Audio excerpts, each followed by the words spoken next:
What's going on, everybody? Welcome back to another edition of the Hard Count. Listen, this is a special episode, okay?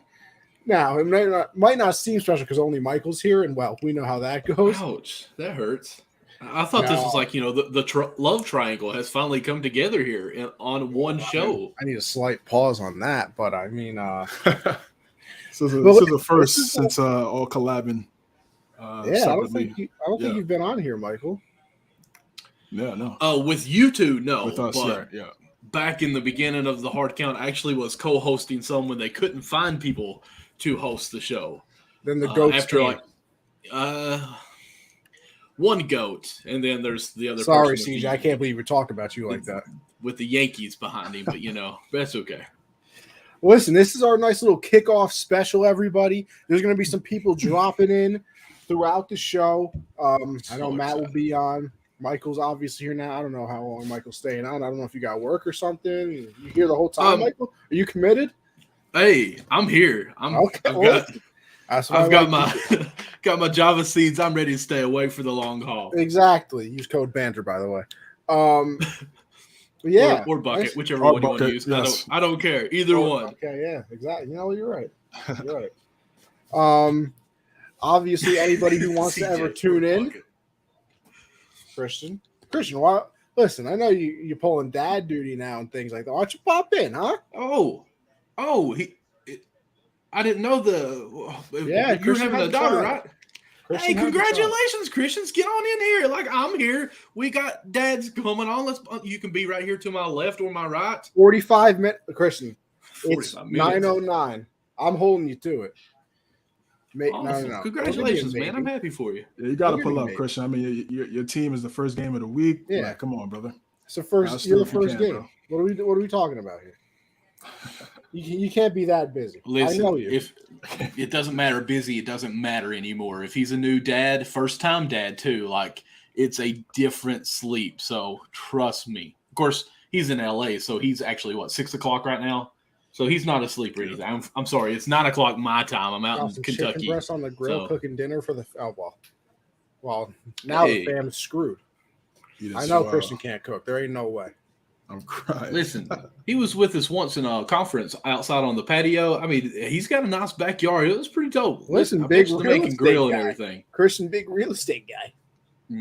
Christian, just hop on here so we can see what you got going. We need to see some grill action. Listen, let's start the show off with a very important question. I ask both of you all the time. Michael, CJ, how you doing? Hey, how you doing? I'll go last. You two this is your all show. I'll go last. Yeah, I'm doing great, brother. Weekend was really good. Chopped it up on Sunday with my guy Michael, talking some hoops. Donovan Mitchell trade. Donovan Mitchell trade. And yeah, here we are Tuesday. You're not a disgruntled Knicks fan for not getting Mitchell? Nah, not really. After I saw what the trade was, I agree with you. They would have given up too much. Exactly. Check out the pod on YouTube. Honestly, if you want to get my full reaction to the deal for sure. But yeah, man, excited to be talking football with two of my co-hosts, man. Like I said, this is the first time all three of us have been together since having our own show. So definitely excited. Got a couple other people stopping by. Anybody want to complete the heart with me here? Keep the heart. Okay, this side. Thank you, CJ. No, Anthony. You just now jumped in. You thought it was weird. See, I didn't think it was. I didn't know how you were doing too. I feel like we're the Brady Bunch right now. So yeah, but, football's right here. It's here. It's two days from now. Again, guys, if you're listening, Thursday, I'm doing a live watch party of the Bills versus the Rams. Thursday night football. Tarico, Chris Collinsworth, man, look out for that. I'm gonna throw some things on social as well. If you guys want to stop in, pull up. We could talk about the game just like we're about to do right now in a couple minutes. So, you're going to be doing your betting stuff on Thursday as well? Wednesday, tomorrow actually. My guy Daquan Williams, we're doing our own show, a little gambling show. Wednesday tomorrow at 8 p.m. Eastern. Look out for that. We're gonna do some content, talk some football. Awesome. Connie, I know we're just kind of spitballing here anyways. We haven't talked about this. Thursday's the opening day. So, like... Yeah, no, I have a show, by the way. Okay, Backstop Banter is canceled because it's the first game. Like, let's just be honest. Yeah, so I wouldn't have been paying attention, to be honest with you. It's fine. I actually finally watched the Reds play for a while. It's been a while. But my day has been great so far. Got up at 5 o'clock in the morning. Had to be at work at 6. Worked, Couldn't be me. You know what? Honestly, I got home by 3 o'clock, worked on my truck a little bit, been having some brake problems, had to change out the rotor and the brake pads, which, again, probably couldn't be you. I don't even know if you know what those are. But, it's what makes the world go around.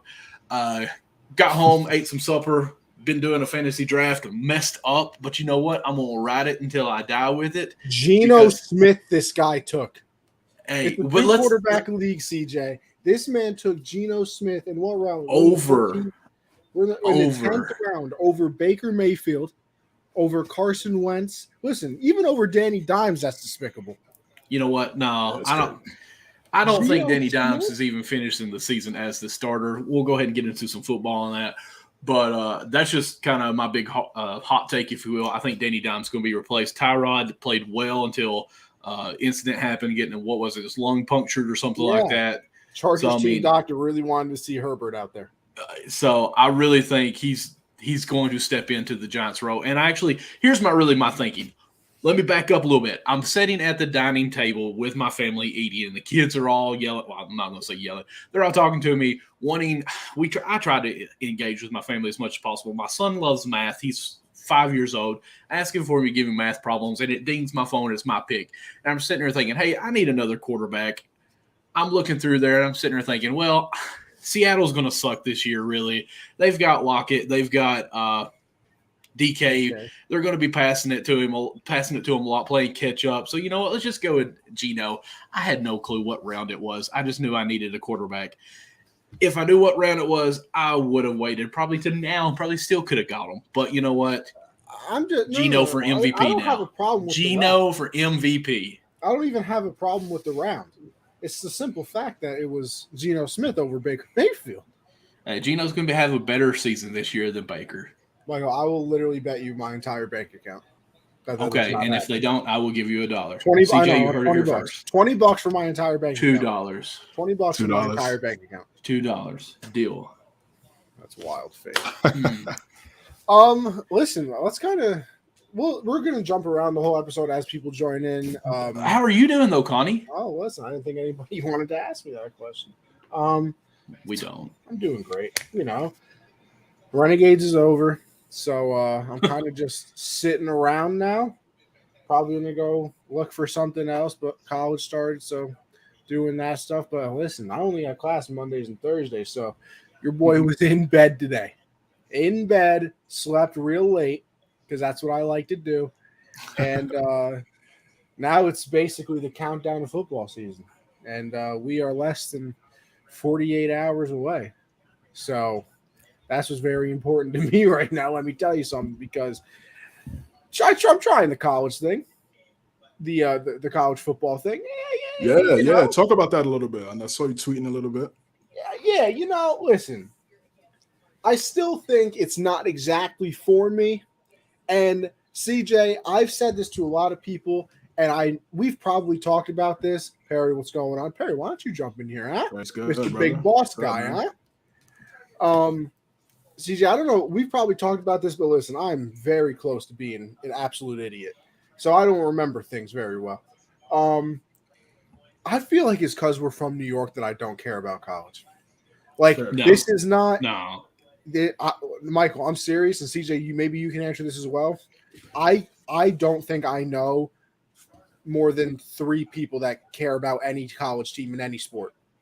Oh, you're talking. Oh, okay, I'm with you there. Okay. Oh, what you thought about going like the actual college? Yeah, that's what I thought you were talking about, because you were. No. Michael, come on, let's pay I was attention. like, wait, okay, I'm with you on that, because you all don't have any. What am I gonna do? Syracuse? First of all, I didn't go to Syracuse, so it's not like, oh, that's my alma mater. Hell yeah, Syracuse. I didn't go there, so I don't care. Exactly. And you're not a big basketball fan, exactly. Either. And basketball's at minimum, probably at max, I should say, actually, my 3rd favorite sport. and it's a Grand Canyon gap between that and whatever I'm feeling too. at the moment at number 2. It breaks my heart. And then like what else? Rutgers? Like, I mean, Who I just guess. drafted Davis Mills? I mean, they were good for a little bit, but even then, while it's like ago. I didn't go to Rutgers, so I don't care. Exactly. Like I understand. Like the only way I can see really being that big of a fan of a college team is if you go there. Like I feel like picking a random team is weird to me. Just me though. It's just me. But yeah, it's like we're not from the Alabama and like even But how did you pick the Yankees? Because I'm from here. But I mean, you had 50-50 the Mets or the Yankees. I don't really. I think both my brothers are Yankee fans. Right. Both my parents are Met fans. So it was kind of 50-50, I guess, at that point. I am the tiebreaker technically. Okay. Made a good choice. I don't know. Patriots, my oldest brother was a Patriot fan. And football, football was weird for me. Like at first, I only really got introduced to football when I started playing Madden at a really young age. And I played a little football too, obviously, like growing up.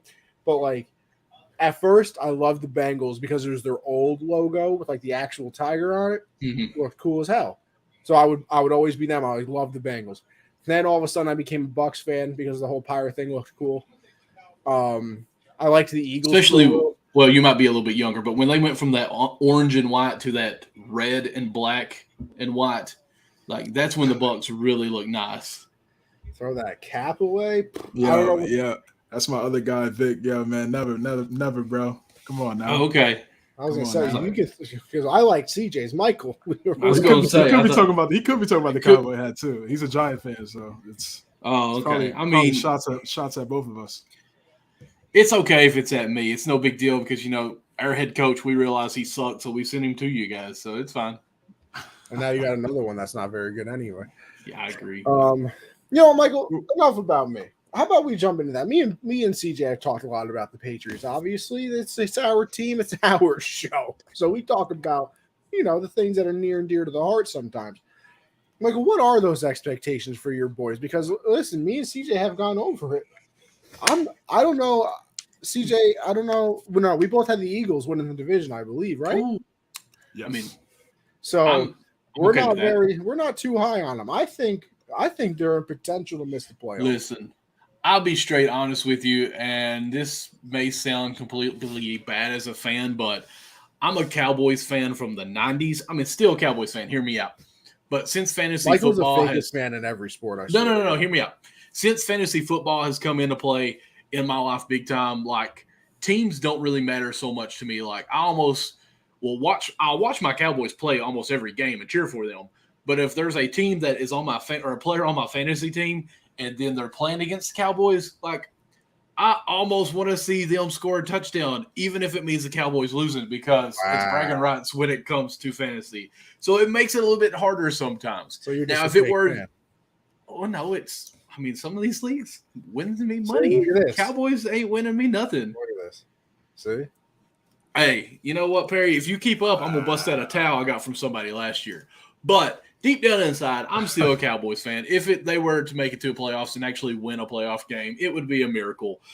Personally, I think we've paid too many people that's big that aren't producing much anymore. I'm excited to see what Lamb does this year with Cooper out of the way. I wish we could have kept Cooper, but we'll see how things go. I think Lamb takes a big step forward, and, of course, I'm thinking fantasy as well. I really want to see Pollard take over at running back, and I know that sounds crazy because Zeke got the bank, but it seems like he has declined so much since then. Once he got back from Mexico, his legs have not worked as the same. He seems slower. He's still running in that Cabo sand. He can't bust through the line. There's no surge through the holes.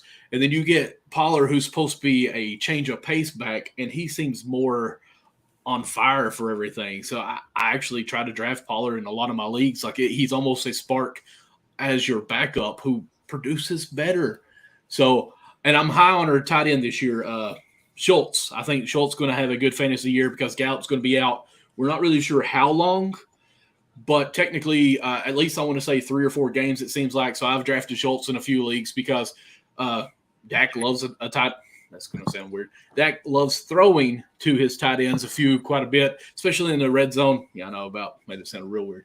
So high on him as far as a fantasy player as well. It's really just going to come down to our defense like it always does. We can put up the points, but can we stop people from scoring? And you've seen the highlight from Diggs in the preseason game where he wasn't even looking at the quarterback, had his back completely to him, and he was in no man's land. Like, he looked like he was on an island, and the dude just caught the ball in the end zone. I think it was Mike Williams that caught it for the Chargers, and he looked ridiculous on that defensive play.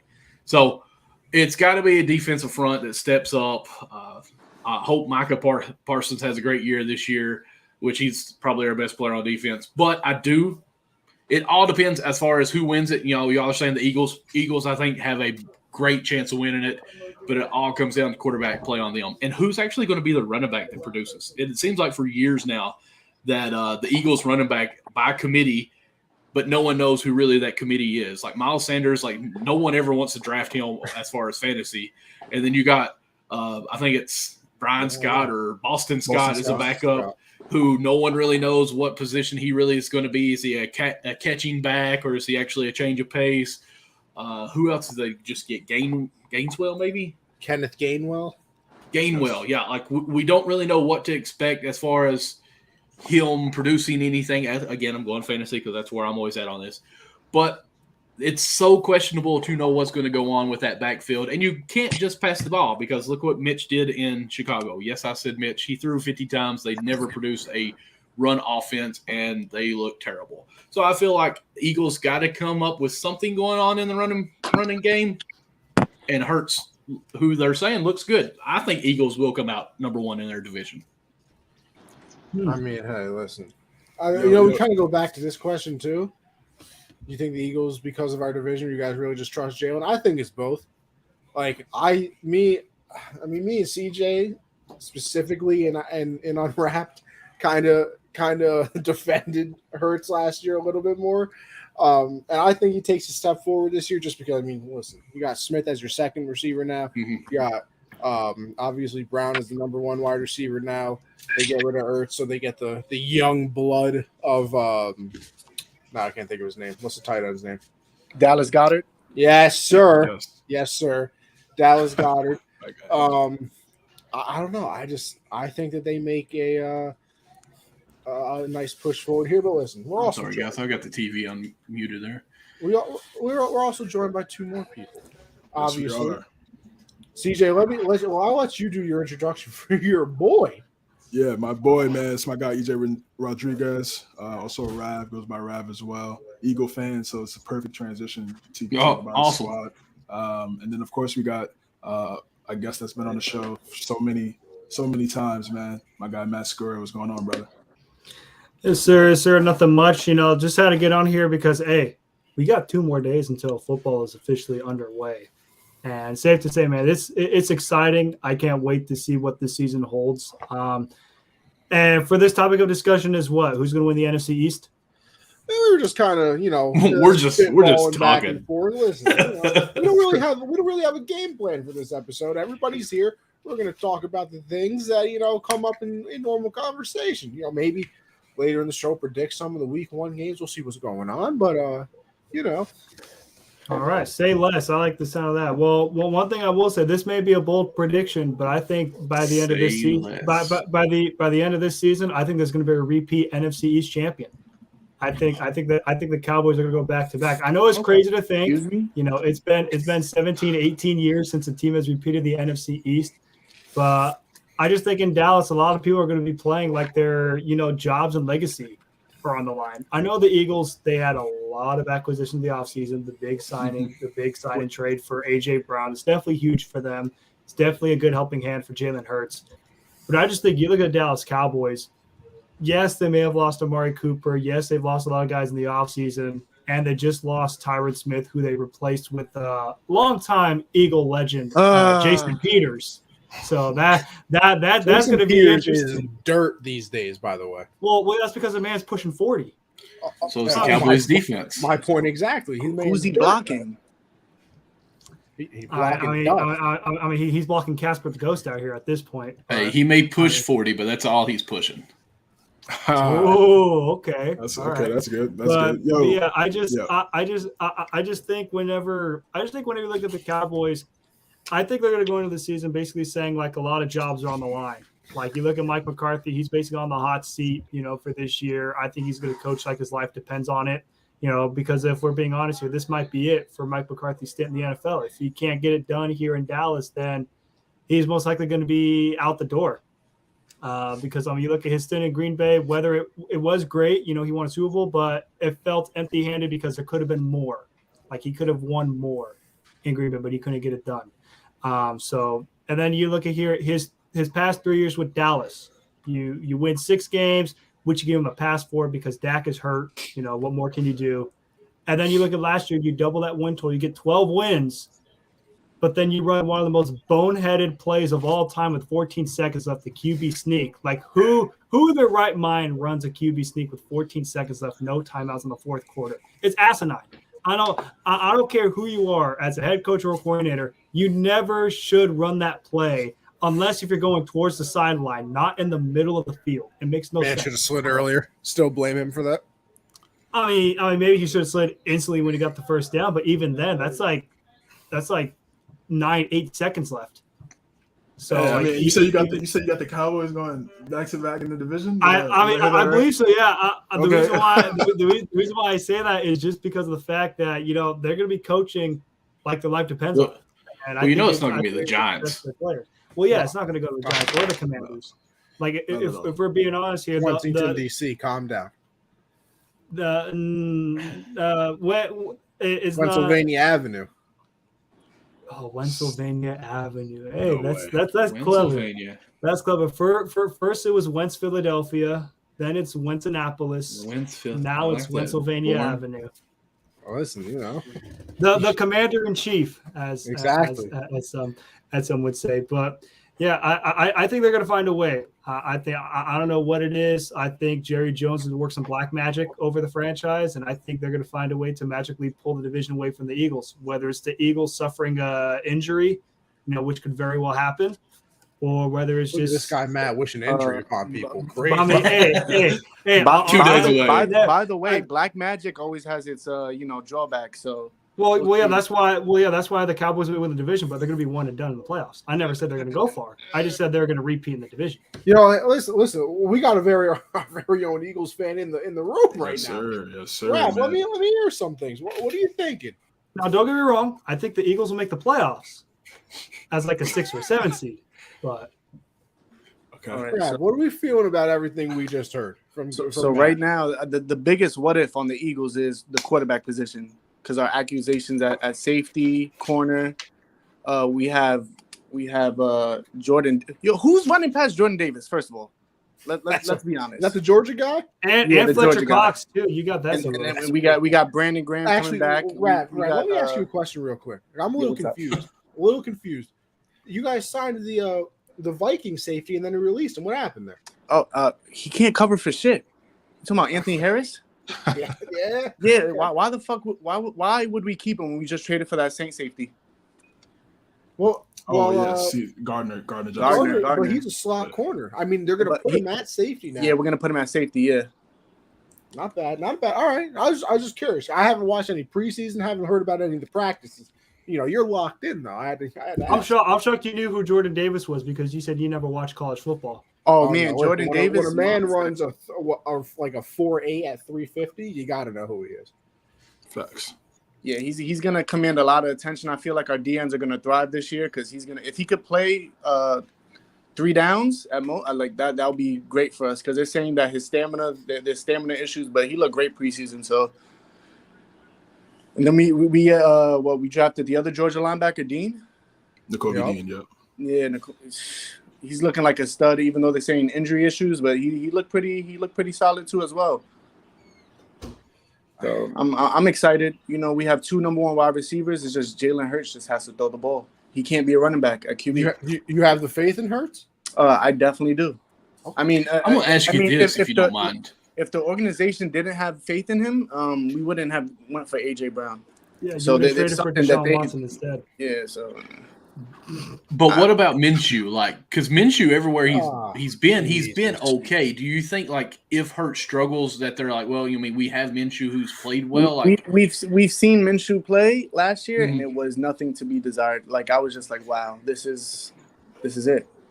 This is what we get.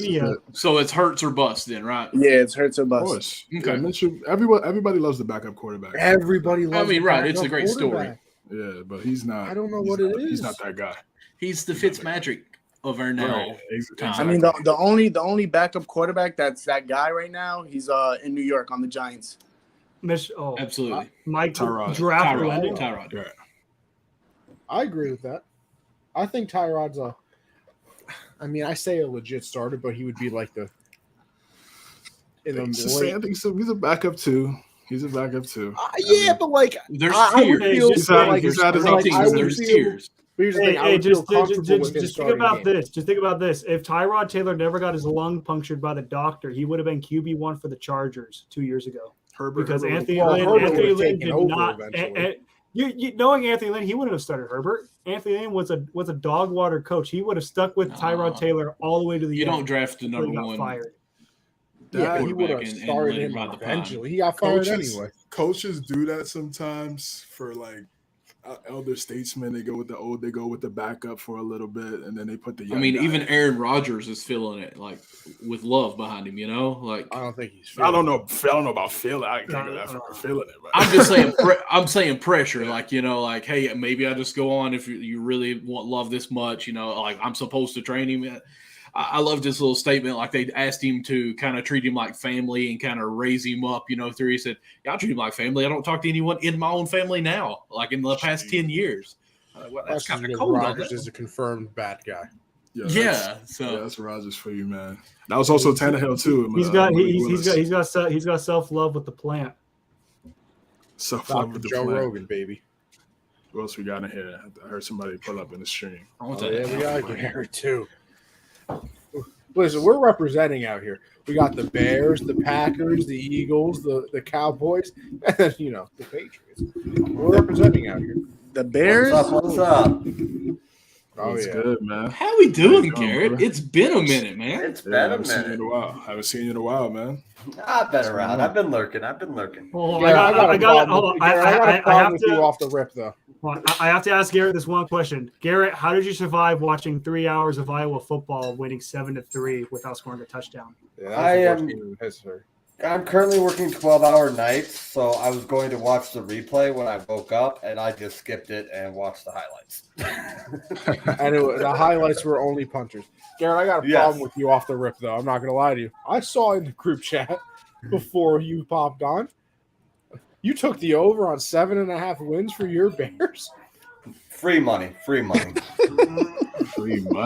Oh free my God. Free money to the whatever sports book you bet it on. That's what you mean. Exactly.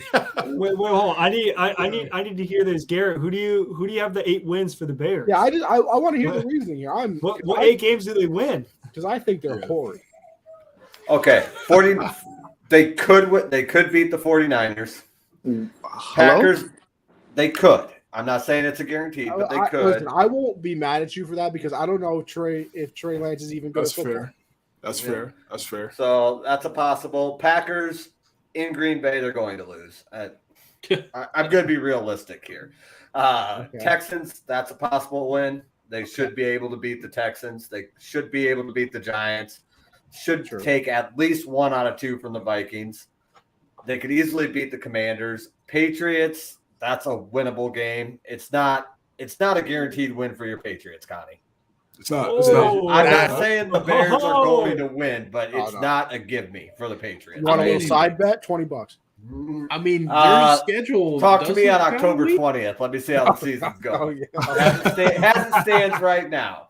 But, I mean, Cowboys, that's a winnable game. The Cowboys are never consistent. Fair. They did consistently. This was the Broncos 30-0, right? Weren't they down 30-0 at one point to Denver last year? Yeah, it was not pretty. Yeah. I mean, I know it's 17 games, but I'll run through it real quick here.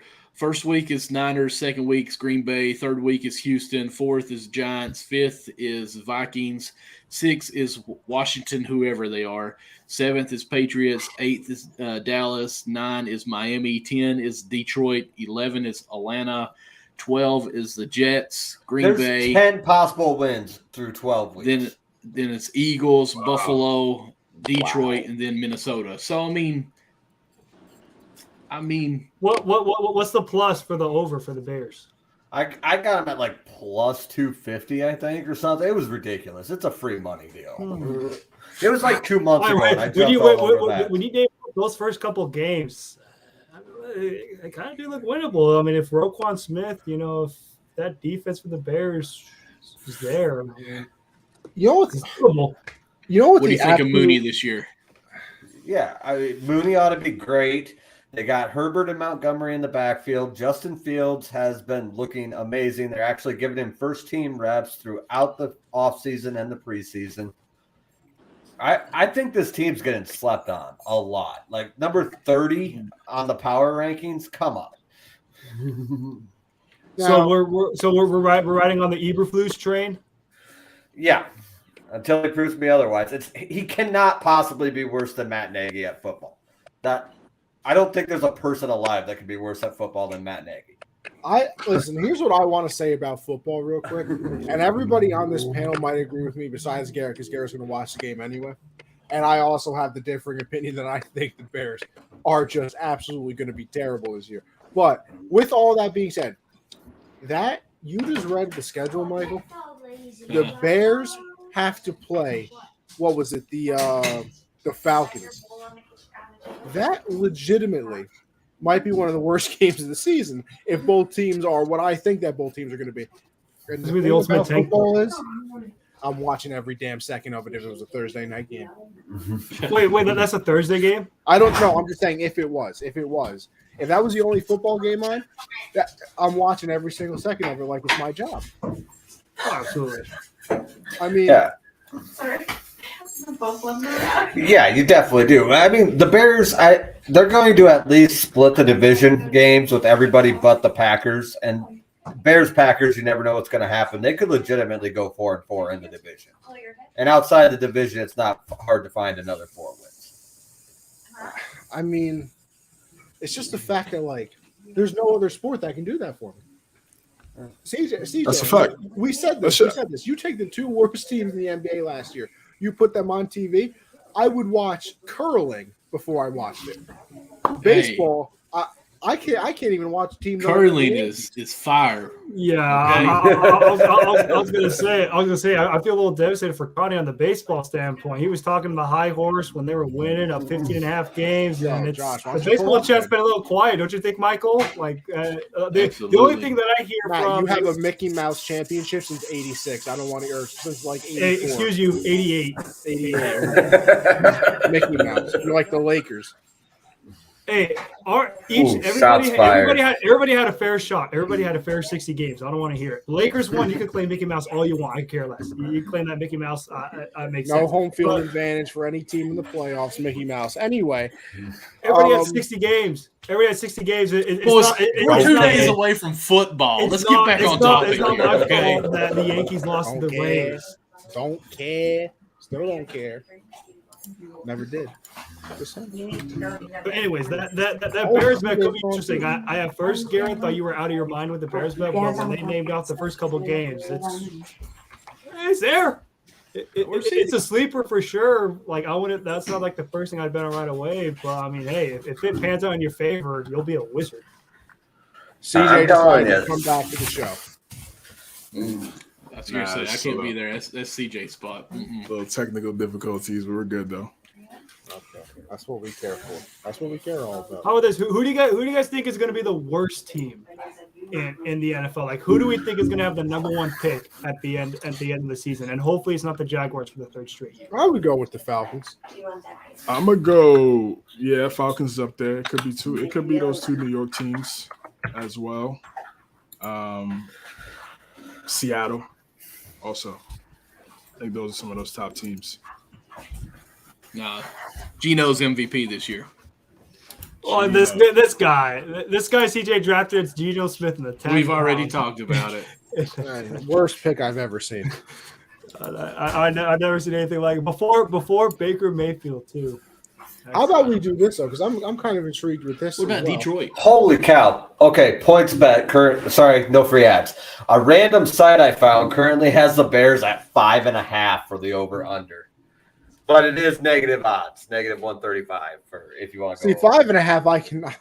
I can take. I still wouldn't because I think 5 is like right there. I can see taking the over 7.5. Talk about an 8-win team here. I don't know if I got the faith in that. I think they could easy go 9-7, 10-6. They'll be right in there. I mean, hey, I like barring injury, of course, but I enjoy you having the faith. That's the only problem. They're deep. I mean, you lose Montgomery week 2 and your season is shot. Something like that. They don't have a lot of depth. You lose a couple of linemen, and all of a sudden we're in a lot of trouble. But as long as we can avoid the injury bug, I'm kind of curious about this, and I want to see what everybody's opinion is on it. I have the week 1 schedule pulled up right here. I'm curious. Actually, I had it too. I'm gonna be honest. Okay, I think all the primetime games they have for week 1 are terrific. Well, that's what I wonder. I want to know everybody's. Listen, let's borrow your favorite team. I mean, listen, the Patriot-Dolphin game wouldn't have been my favorite game of the week anyway. But your favorite game of the week, I want to hear. And listen, I'm just gonna go down the list, honestly. So it'll be me, CJ, Michael, Matt, and then Garrett. Listen, I've never seen a better schedule in my life than the Bills and Rams to kick off the season. Absolutely, I am geeked up for this one. Like normally, games are fun. Yeah, you kick the season off. Last year was great with the good old Cowboys and the Bucks. Yes, fun sir. game. This can literally be a lot of people. This is a lot of people's Super Bowl preview in We're getting Arizona. week 1. We're getting the week 1 potential Super Bowl matchup. You got Von Miller. He's going to get his ring, but then he's going to go play for the other team. You got Josh Allen, top 3 quarterback. You got Stafford, who's listen, I don't know how people argue against him being in the top 10. You're out of your mind, by the way. You got the best wide receiver in the league. You got another top 5 wide receiver in the league, in my opinion. It's Stephon Diggs. You got Allen Robinson making the debut. Bobby Wagner coming over. This game is anyone high on this Allen Robinson? I'm in love with Allen Robinson. This game better not be a blowout. Like I hope it's not. I can't see a blowout. I can't see it. I can't see it either. Score. I just hope it's not, because if it's a blow, like if it's over at halftime, granted, I'm still gonna watch it. But I was gonna be like, man, I expected a little better than this. Like I think both could possibly be in the 40s. First game, high impact offense. Not with their defenses. You also got 2 of the best defenses in the NFL too, between the Bills and the Rams. Oh, look at this! I got all of my co-hosts on one show. This is unbelievable. Oh, here we go. I've never seen anything like this. How we feeling on the Baker Mayfield revenge tour, Josh? We'll see. What kind of clinic is Baker Mayfield going to put on against the Browns on Sunday? I want to hear a stat line prediction. Probably 450 yards and 6 touchdowns. Hell yeah, that's what I want to hear. That's what I want to hear. That's funny. If not, Sam Darnold goes in. Well, listen, we're going down the list. I gave mine. CJ, what's your favorite game of the week?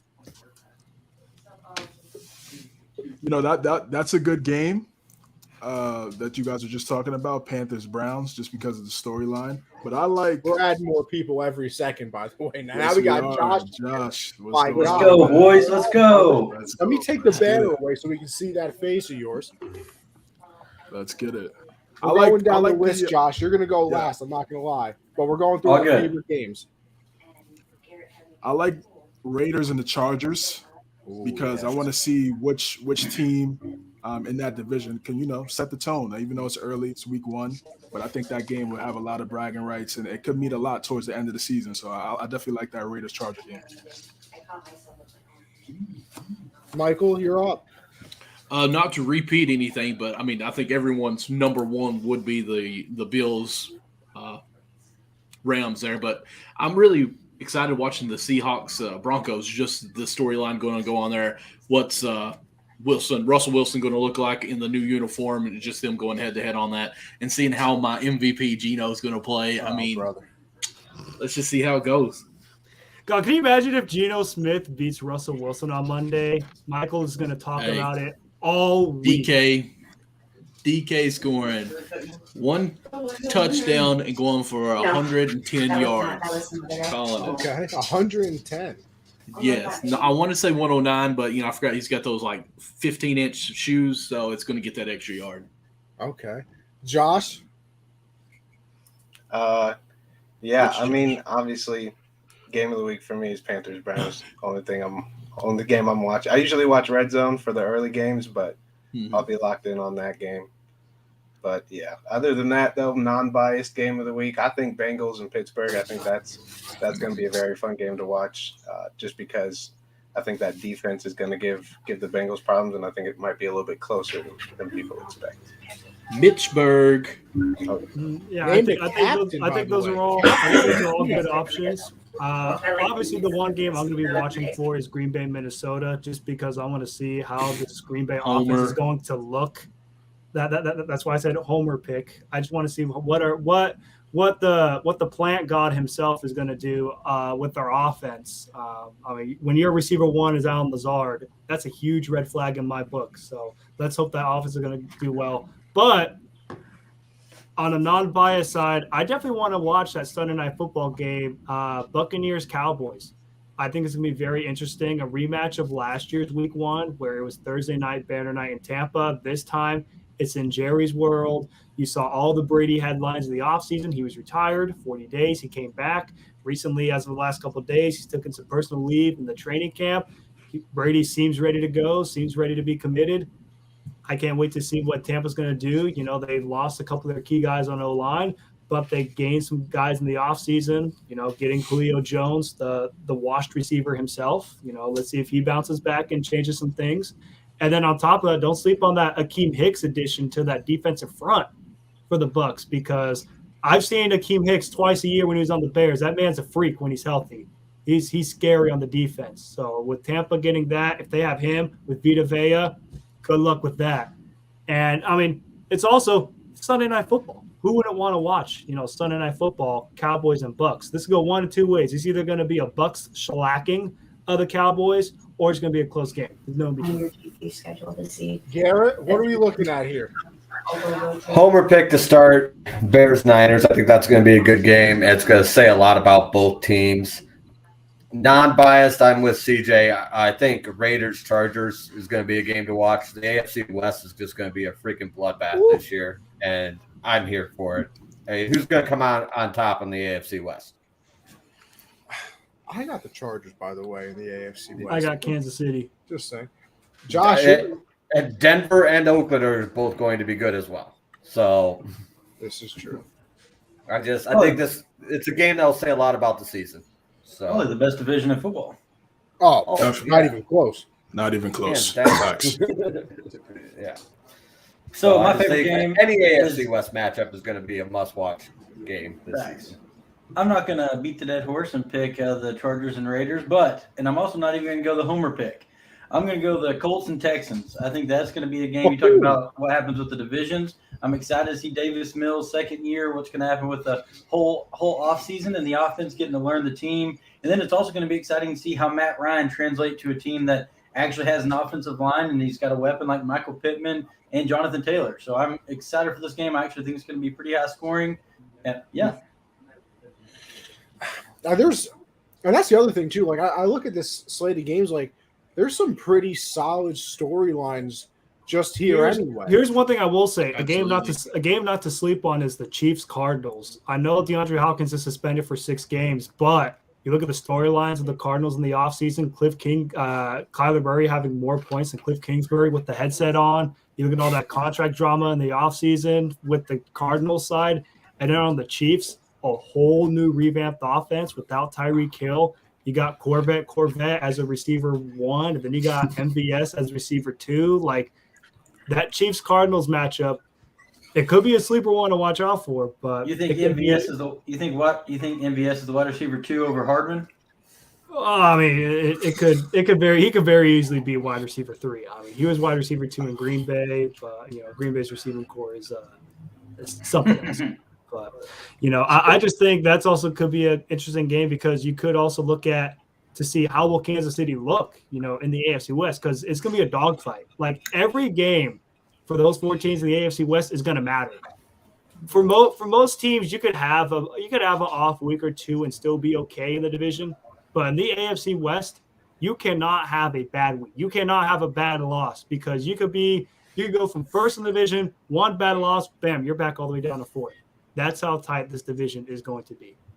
I look at some of the storylines associated with even just week 1 matchups. Like obviously you'll get into storylines later on into the season as well, but it's the big kickoff of the Bills and the Rams and all the stories with both of those teams. The Rams looking to repeat and the Bills looking to finally get to the top of the mountain. Look, you can go to a game like the Saints and the Falcons. Michael Thomas is finally back. Jameis Winston coming off the injury. This is Mariota's, clear last chance. Yep. Josh, the one near and dear to your heart. And honestly, what I'm excited for too, Baker going back up against the Browns week 1 of the season. Imagine if he was in Cleveland. Imagine if that game was in Cleveland. But unfortunately it's not. But even Baker, talking to that reporter saying, I can't wait to F them up. Fake news. He never said it. Fake news. He did say that. He didn't say it. I wish he said it, but he did. I think he did. I think he's trying to save face. Baker trying to save face? No. It's. Maybe he doesn't want the drama to follow him to Carolina. That's true. Imagine exactly. New place, new him. Imagine if Zach Wilson never got hurt in the preseason. We could have seen if he had that dog in him in week 1 against the Ravens. Well, listen, Flacco's a way better storyline. Flacco's a way better storyline against the Ravens. You know what? Josh has a point there because Joe Flacco, the elite man himself, against the Ravens, that'll be something. We might not listen. This comment, by the way, drugs are a powerful thing. Jets 12-5. I'm sorry, but wow. Yo, Vic, come on, brother. Come on, man. Victor probably thought that Zach Wilson against his opponent's moms. That's why they probably went 12-5. He probably thought of that. And we're gonna find out because Robert Sala today on a program that I reference quite often on Backstop Banter with Michael K Show. On the Michael K Show, yes. My God. Robert Sala was on, and they interviewed him, and he said that Zach Wilson does have a chance of playing Week 1, and they're going to make the decision tomorrow. But she's going to say he has a chance with your mom. Y'all haven't even mentioned Russell Wilson versus Pete Carroll. Oh, listen, don't you worry. I was going down the list. Hey, that's why it's one of my favorite matchups. Hey, Broncos country. That's right.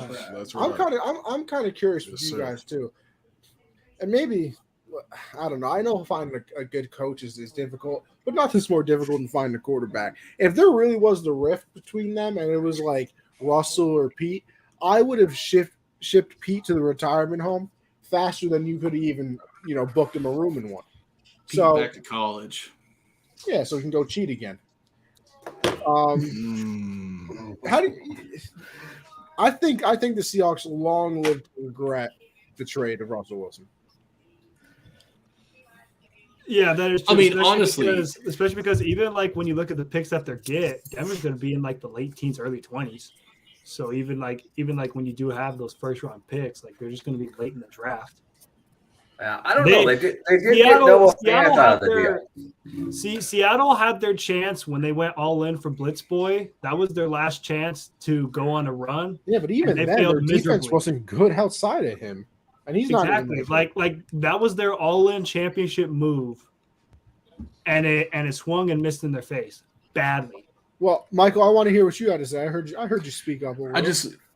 I was just going to say, honestly, as far as on offensive side with, of course, Russ, they weren't too far away. DK's coming on. He's, third or fourth year now. Of course, Lockett's great on the outside as well with DK. I don't think Lockett's a great wide receiver, but he's respectable, good too.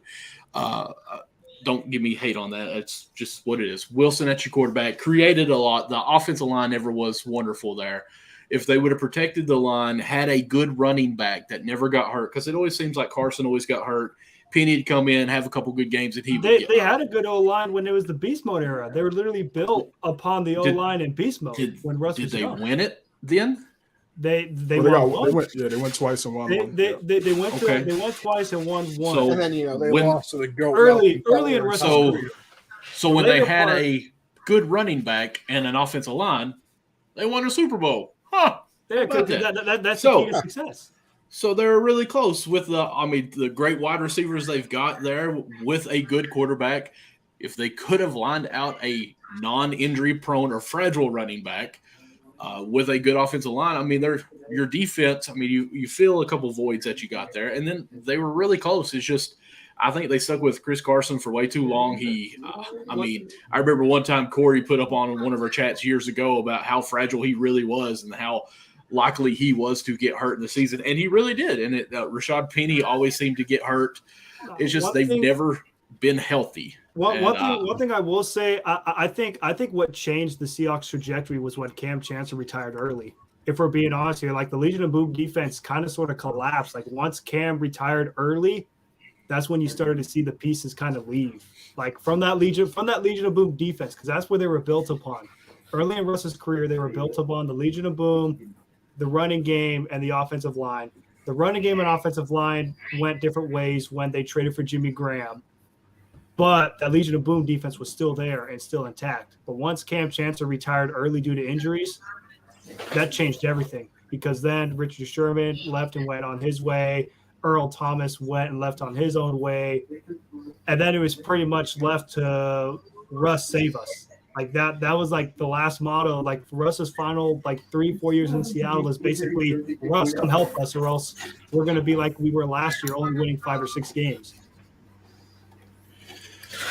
Yeah. I think y'all are sleeping a little bit on Seattle because, like Michael was saying, with the receiver core, and then you add Noah Fant in there. You don't have to have a great quarterback. You just need a guy that can hit people on 10 and 15-yard passes and have a good running game. And you can put together a clocking. Imagine if Gino I'm not saying they're going to win a Super Bowl or go 14-3 or something crazy like that, but they're probably not going to be terrible. They're going to be like the Bears when they had Rex Grossman, right? As long as the defense can carry. I got 5 wins at most for them. Yeah, I think the division is really going to be a problem too. They got to face San Francisco twice, LA twice. There's a slight. Seems to be a slight echo, but here I do want to throw in one thing. I'm not sure if this may be a hot take or not, but do you guys think Russell Wilson's legacy is on the line if he fails in Denver? Like if Denver doesn't make the playoffs this year, do you think it takes a hit on his legacy? This might be the best division in the history of the NFL. I'll say if he doesn't go out and perform, absolutely. But I don't think the playoffs are the standard because of the division. But if we come out and see the Broncos, win 5 or 6 games, yeah, absolutely, you can probably lay some of that on Russell Wilson's feet. He's going to have to go out and perform, but I don't think it's going to taint the legacy at all unless you see something crazy happen. Yeah. I don't disagree with you. Listen, I want to get into this a little bit as well because whenever I see Josh, I think of the same thing. We got to go through. I think we make some picks here for our for the MVP, the defensive player of the year. Because listen, Josh texted me already in the group chat. Said he you know why I'm here. That's basically what he said. So let's start out with the MVP. How about we go to you, Josh? Or not? Yeah, there's 2 Josh. I keep forgetting this. Mr. down there, Mr. Ravens guy. Well, it's pretty easy who the MVP is going to be. You might even go with comeback player of the year already, went out with the injury. No, he's definitely not comeback player of the year. But MVP candidate, obviously Lamar Jackson, year in and year out. He's going to be healthy this year. Got Bateman. Obviously losing Marquise Brown is tough. But he's going to do all that with the lacking receiving core. It's going to make him look even better. The contract negotiations that are ongoing that he's going to go out and prove himself is just something to add fuel to the fire on why he's going to have such a good year. Ravens, competing for a Super Bowl, having a couple playoff wins. What more does he need, Connie? I mean, playoff win would be nice. The playoff wins would be nice, definitely. I mean, we got one. Get those. Playoff wins. I mean, they're not that important. I saw a power rank. It's all about season. I think I saw a power rank with the Ravens ranked about 12. How do you feel about that one? Well, it's because everybody's wondering how it's going to come back after the injuries, and that was what tanked us last year. Everybody was in the hospital, so everybody's they got to wait a couple weeks and see how the team looks. But once Lamar goes out and balls 2-3 weeks in a row, you'll see them quickly climb the power rankings. I've got to ask real quick, Josh, are you a fan of the Ravens? Or is that your team? Yeah. So how is Dobbins looking? Because I've got him on a fantasy team. Stay here. That was going to be my question. I just drafted him in the 6th round of the redraft. I saw this man walking around with a limp after hitting pads. Not looking good. The pads, the pushing pads. And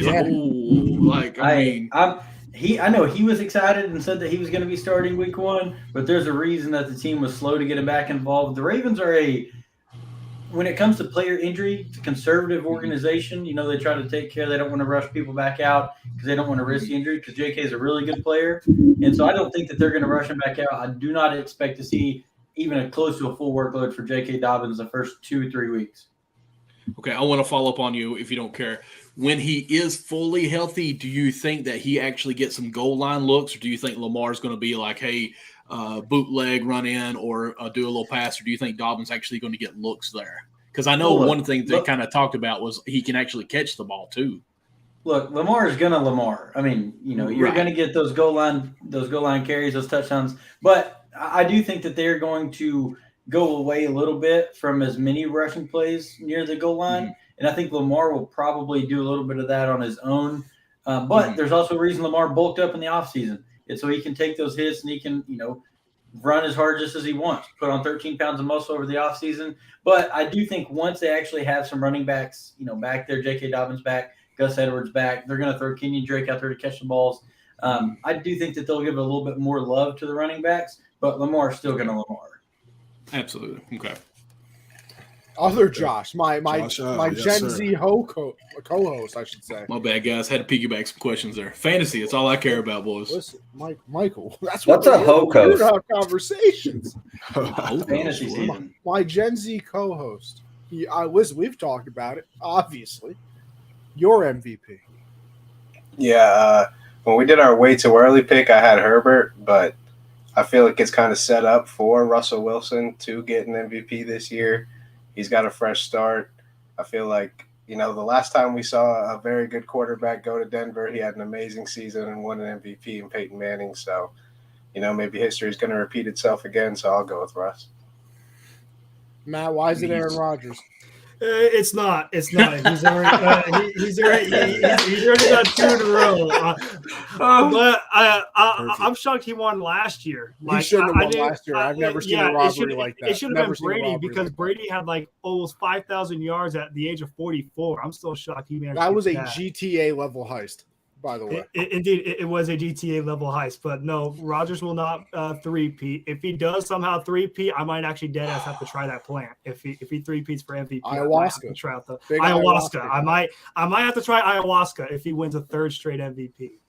This would be the best case for him if he's able to do it, since there's no Devontae. So if they're able to, get some really good W's, this season. It'll be interesting if he does, but I do believe I think the person who's going to win MVP, I think it has to be Josh Allen.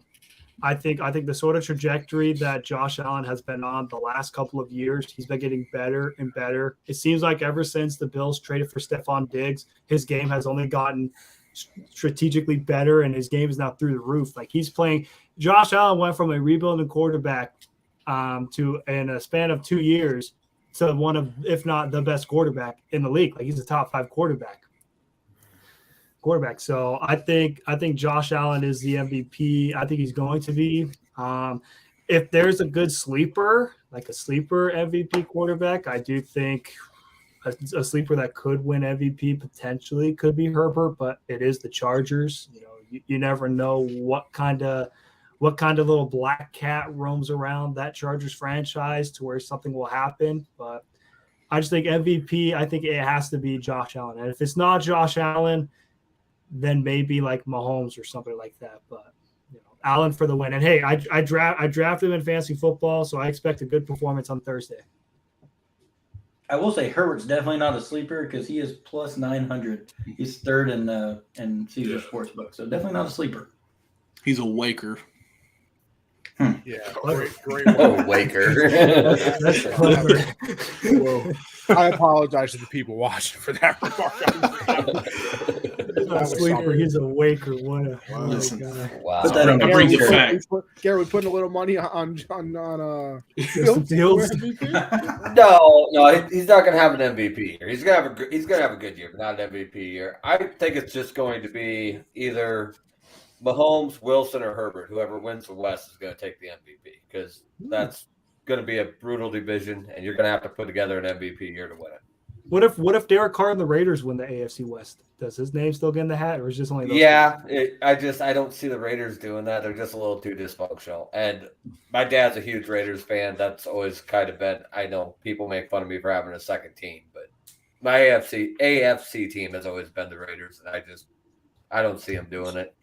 Give it to Devontae. Won't you pick a good team? Dude, Derek Carr is the quarterback that out-Mahomes Mahomes in Kansas City and beat him, and then went to Miami and had 5 turnovers himself. Like, you cannot rely on this guy. He's just wildly inconsistent. Hey, he's got Devontae now. About that part. That's a game changer to me. Yeah. Bring it in Tay. Yeah.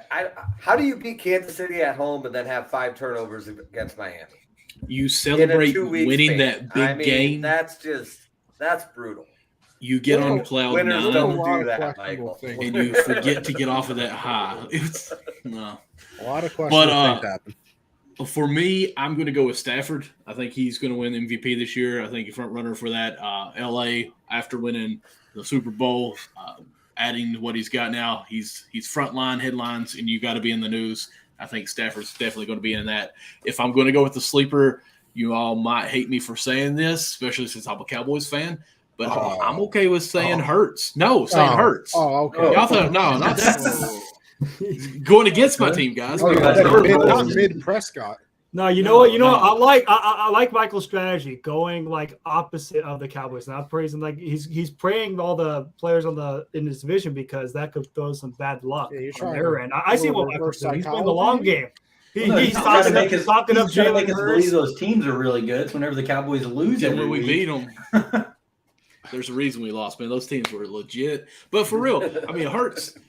If you're a decent, accurate quarterback with the wide receivers you got now, I mean, you're going to be okay.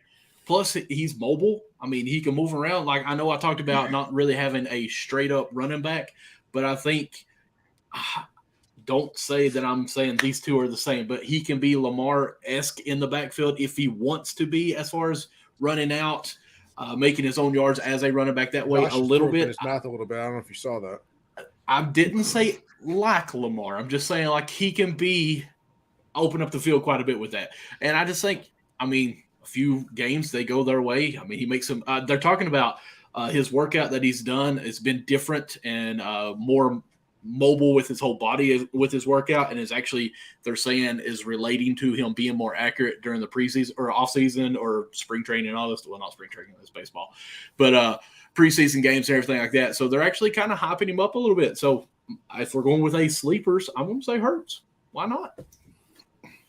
Yeah, it's just not a sleeper pick, but I think Tom could definitely. Oh my! I knew you were going to throw Tom. Really? I was about to say, why is it Tom, CJ? I mean, a lot of you guys took most of my picks. Dak Prescott is winning MVP. I just feel like he's motivated. This could be motivated. He was on the. You're the picking Tom Brady. I'm going to go with Justin Fields. Yeah. Well, I mean, I think Tom Brady's chances are definitely better than Dak and Justin. I mean, come on. I'm saying it's a homer pick. Listen, Brady's not even a Patriot anymore, though. Yeah. I think he got robbed last year, in my opinion. Matt and Connie kind of talked about that. Yeah. And again, like I was saying, this could be the last dance for Tom. Josh, you're on the clock, by the way. He flirted with retirement. and I think he could come back and have another great season and put up some really good numbers. He had 5,300 yards last year. One of the best quarterbacks. Hey, Connie, what a pick! I can see him coming out and getting this MVP. Listen, everybody's shaking their head at me. I'm shaking my head because I wanted him. I was going to pick him. The man just picked Deshaun Watson. In the redraft league, listen, the playoffs probably week 14, 15. He's back by then. He's back week 13 against the Texans. My quarterbacks could be. He's not played in Aaron Rodgers and Deshaun Watson. So that's 2 leagues. That's kind of crazy. Hey, Josh. Literally, Connie's 3 quarterbacks are 3 of the most controversial quarterbacks. He's got Throw Rogan himself. He's got Kirk Cousins, and then now Deshaun Watson. Yeah, that's all of those quarterbacks are going to be a hit or a bad miss. There's no in between. There's literally no in between, with the quarterback room. Well, the good thing is, hey guys, all 3 of those. Going home, Quando. What's up, fellas? This might be the biggest panel we've ever done over here. Quando, how do you feel about the Giants and Danny Dimes? Yo, man, you know how I feel about my Giants, man. We're gonna win about 6-7 games this year, man. It's okay. You all can laugh now. It's cool. You go laugh. No, I love the confidence. I love the confidence he walks in. I respect the realness, though. I love the realness. He walks in, he's like, man, you know how I'm about the Giants. 6-7 games. Oh, I thought for sure there was going to be a number 10 or bigger at the end of that sentence. Listen, Quando, you just joined, but I got to get your take on this. We've all wasn't my MVP pick, by the way, is Josh Allen. So I'm going to go down to Quando. We all gave our MVP pick of the year so far. Who do you think is going to win MVP this upcoming season? I'm gonna pick 3 people. I think it's gonna be Josh Allen. Wholeheartedly, I think it's gonna be Josh Allen. I'm gonna put. I feel like Quad is actually looking at us up here. Josh we Allen. really are the Brady Bunch right now. Dude, it's when I joined, it was just I wasn't expecting to see 7 other I'm not gonna lie, I wasn't expecting this many either. So wow, okay, this is a great pregame panel. So, but yeah, Josh Allen. I'm gonna put Brady in there, and I'm gonna say, and of course, A-Rod. Okay, A-Rod, there we go. All right, but it's fine. It's fine with you want Allen with the official pick. I'll say the official pick was Allen. How about this? We'll go back. Con, I'll start off with you. We'll go reverse order this time. You got a defensive player of the year candidate in mind? Aaron Donald. You know what? It might be the easy pick, but it's not a bad one. If he don't win, helmet's gonna be flying. Oh yeah, you know Whoa. that. 2 helmets. Wow. This guy's always on it. He's always on it. Yeah, always. Josh, who you got? If I ever meet Aaron Donald in person, I'll say I never meant those words. It was only a joke. I'm sure you would say that. I would. Very confident. I'd go up to him. I'll just be like, sir, it's a pleasure to meet you. No, you'd say, I'm sorry, Daddy. Very confident. Exactly. Those would be your words if you ran into AD. No, Daddy is crazy. Anyway, Michael will like this pick. I mean, when the defense is on the field so much from all the 3 and outs, he's going to have plenty of opportunities. I'll go ahead and take Micah Parsons. Your MVP or Defensive Player of the Year. I would piggyback that, so just go ahead and skip me. That's where I'm at as well.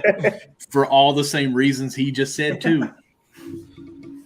Zeke's going to run it twice and say, "Oh, I'm done," and then Dak's going to say, "Oh, I'm too short on my pass. Where's Cooper?" And Micah's going to take over. Good. Josh, Mr. Bandana.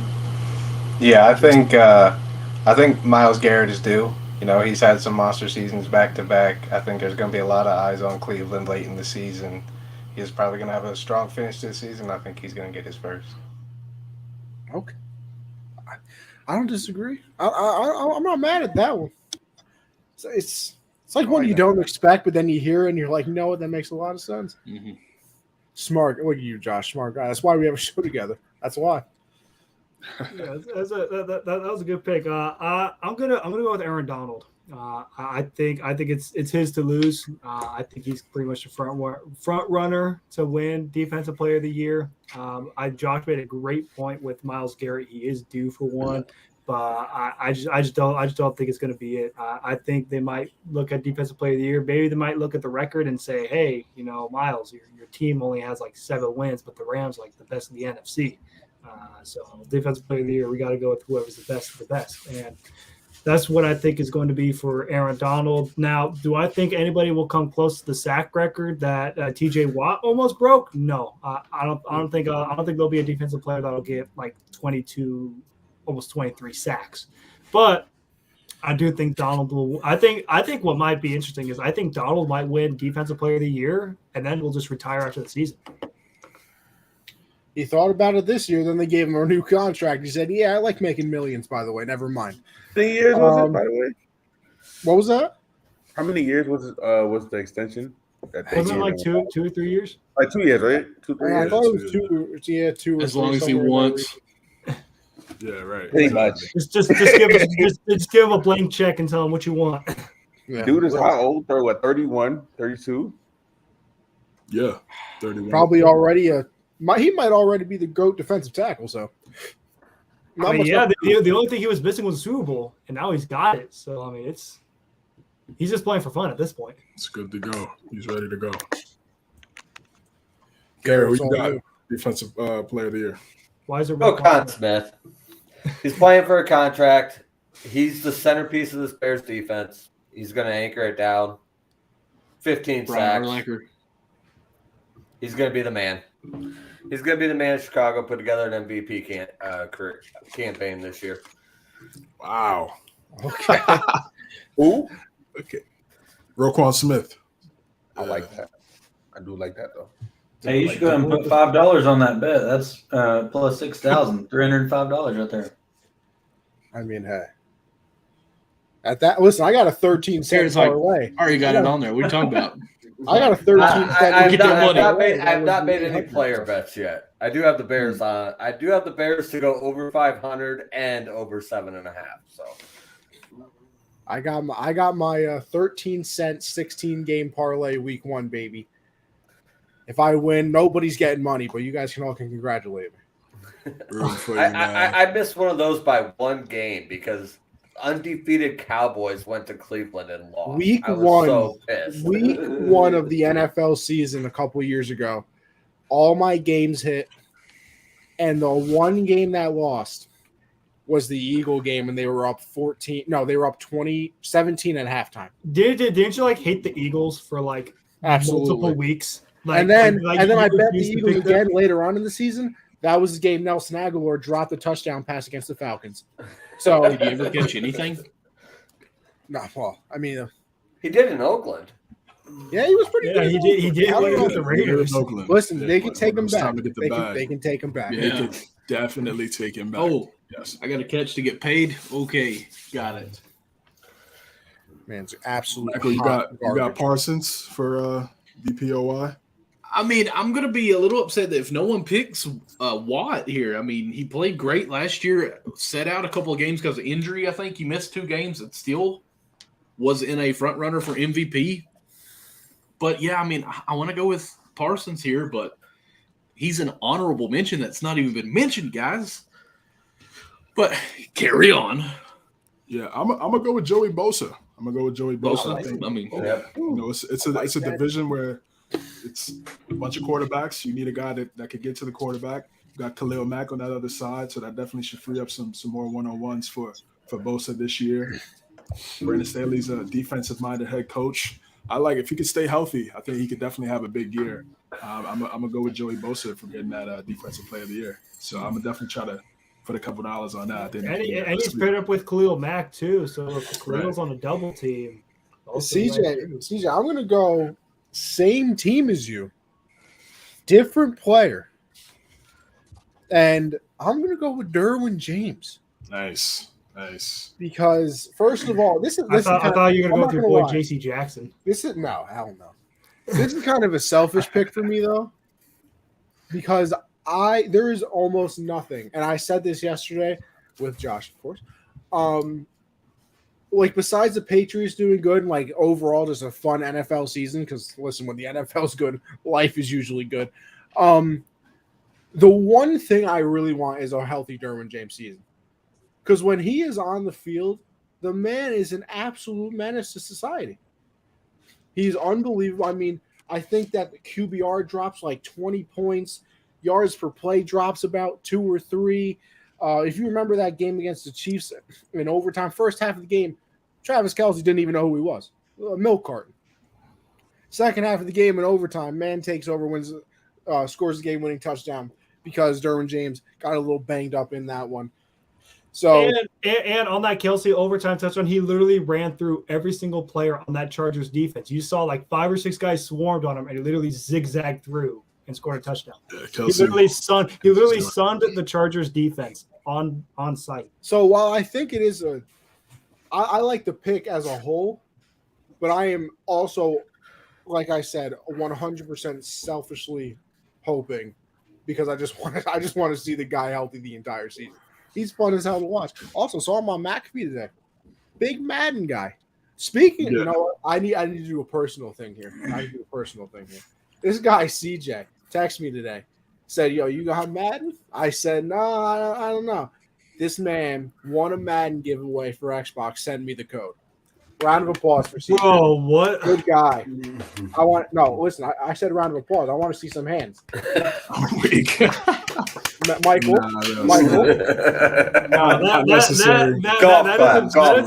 That is a true MVP. Like that deserves a Medal of Honor. Like CJ didn't have to do that. I want to give him his flowers on the show. What a Sub my guy out, man. That's it. You know what? You gotta buy him like the New York special, whatever that is, like the egg thing. I don't know. You want the New York bacon, egg, and cheese. Yeah, bacon. You gotta buy the bacon, egg, and cheese. The egg. If you guys ever meet each other in New York, you gotta get the bacon, egg, and cheese. I don't want the New York special. CJ, you want bacon, egg, and cheese, chopped cheese, a little chopped cheese. Yeah, that's crazy, man. Might have to buy him a new pair of Timbs for the winter. Yeah, so something like that. But yeah, man, glad you enjoyed Madden. I got it on the P5, so I was like, yo, I got it on Xbox. I know you're a big Xbox guy, so I was like, yeah, man, let's get the man to the bro. Is everybody in here Xbox guys or PlayStation guys? PlayStation. Oh, yeah, Quando. You an Xbox guy? 3 kids. Okay. Wait, Quando, you Xbox? Nah, P5, bro. Oh, I was gonna say. I mean, I do have an Xbox though. Don't get it twisted. I just don't get on it. Listen, if you ever want to play something, you let me know. Oh, for sure. Let me know. DJ been trying to get me on Xbox for the longest. Come on, baby. CJ, you gotta get that P5, man. Come on. Hell no. See, listen, there's another thing. I might be wrong. I feel like that's a city thing. Everybody in the city got a P5. Everybody up here, Xbox. I don't know a single person with a PlayStation. I swear to God. Okay, I was PlayStation always growing up because to me it was more of the sports game. The only reason why I switched to Xbox was because of Halo. Everyone was playing Halo, and I had to buy an Xbox because of Halo 3 too. See, we had a PlayStation Halo in this 3 household. was where it was at. We had a PlayStation absolutely. until the 2 and then 3 came out. When the 360 came out, we all switched to Xbox, never went back. Yeah, that's the same. I mean, I had PlayStation 1, PlayStation 2, and then it was Xbox 360, like you said, and then it was always Halo, and then it went to Gears of War, then it went to Call of Duty. That's it. So that's where it's at, bud. To this day, y'all are making me think about being college. I mean, it should be like grades, but no, it was gaming. Whew. Favorite PlayStation 2 game of all time to this day is Star Wars Battlefront. Yeah, no. Loved that game. Absolutely loved it. Me and my brother used to play that all the time. Anyway, great. This guy making the sound effects. I only got really 2 more topics, but I think that there's some that might take a while anyway. And And I want to start off with this because I want the last topic to be how we think all of our teams are going to do, maybe a record prediction, something like that. But a topic that is always fun, no matter the sport, no matter how many people you got involved, is your hot take of the season. And I need to know the hot takes from this panel of esteemed gentlemen and Michael. With that, Michael did not deserve that. With that, Michael's always getting. I'm going to start with my guy CJ. Y'all just wish you had this beard, boys. The gentleman. Oh no, Josh is pushing competition. Yeah. Wow. Okay. I like Josh. You got the nice beard. I can't lie. Both Joshes, honestly. That Josh, not me. That Josh. He said that Josh down there. I'm not gonna lie. I could have figured out the physics didn't work with. I would. It's backwards. It's mirrored. Right? It's like it messes me up every time. For Josh, you can actually switch that in the settings, just so you know. But it was messing with me. Like I was pointing the right direction. I'm like, no, I can't do that. No. CJ, give me that hot take.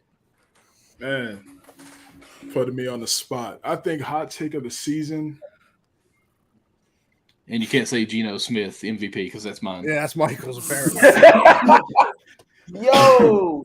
You know what? Even though this is a quarterback league, and Tom Brady, we just went through the MVPs and we just named all quarterbacks. I'm gonna say Jonathan Taylor. How he plays and how they're gonna need him this year. Even though bringing in Matt Ryan was a big pickup for them, if they want to get to the playoffs. I think he could win MVP this year. I think he could get close to that record, Eric Dickerson's record.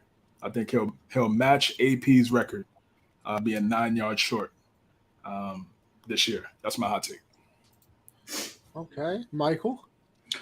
I'm going to kind of go with yours on that. I actually think Najee Harris will have the best year as far as running back. I think he will be the running back one this year.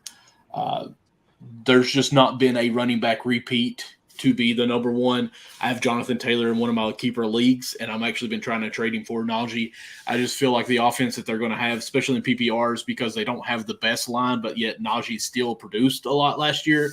Little dump down plays, get it out to him over towards the tight ends, and almost a pass run more or less to get him into the open areas on the flats to create. I'm big on Najee this year. I think that he possibly can be total yards push that limit as far as from a running back this year. And I think as far as points per league, I think he will be the number one running back. Josh, how about we go to you?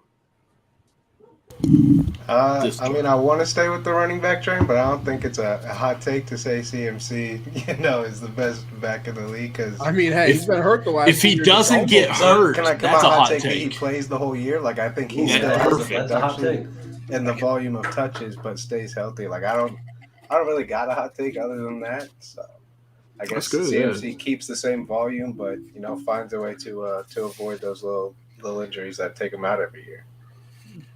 Matt? My hot take is Jameis Winston wins comeback player of the year. Okay. And takes the Saints to the playoffs. I agree with the Saints playoff one. I agree with the Saints playoff. I mean, Michael Thomas back. Chris Olave is there. Yeah. Man, boy. Slant boy. Yeah. Oh, shit. All right. What you got? Going back and forth between two, I am going to go with the more broader one. I'm going to say the NFC wins the Super Bowl. I think that's hot because everybody's talking about the AFC West, Josh Allen and the Buffalo Bills, and the Patriots are in the discussion. I think people are really counting out the NFC this year, so I'm going to go NFC wins the Super Bowl. Okay. How about this? I have another one. Can you give us a couple of teams? Can you give us a couple of teams who you think might be the ones that you think win, if you don't care? I really think either Tampa Bay again, as much as I think Brady or the Cowboys. Yeah. No, not the Cowboys. Either Tampa Bay or Green Bay, probably. One of the two Bays is going to come out of the NFC. And I really think teams are going to come out of the AFC beat up a lot more than the NFC this year. That's fair. I don't disagree with that at all, honestly. Quando, I always make you go last, so how about you go next instead? All right, cool. Let's see, my hot take of the year.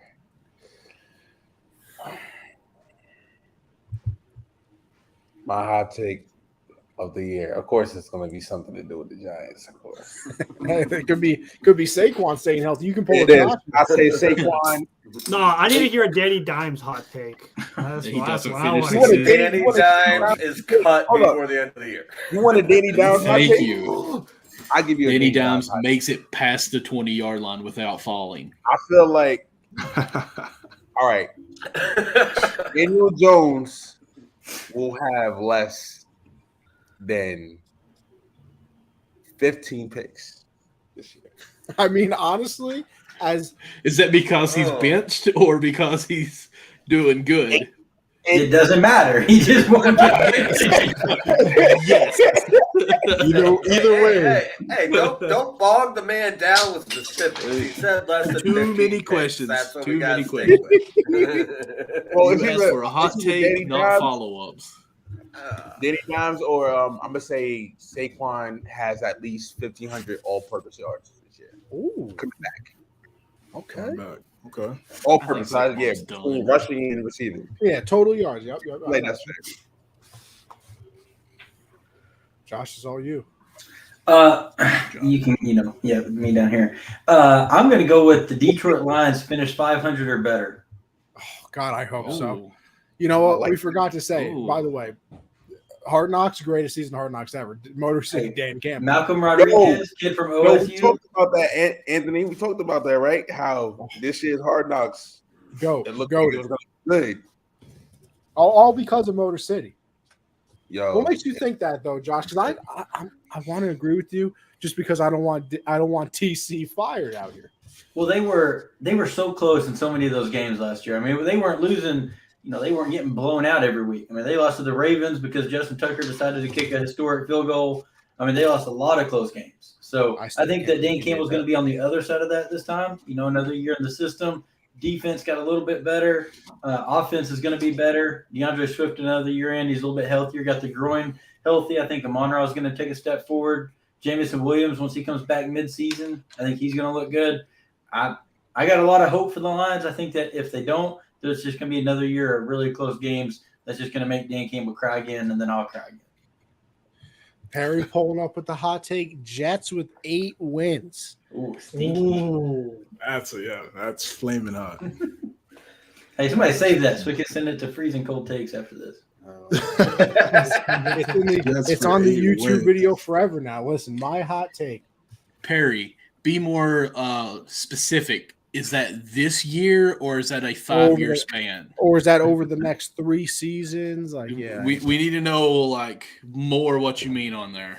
Because sorry, Connie, one more hot take.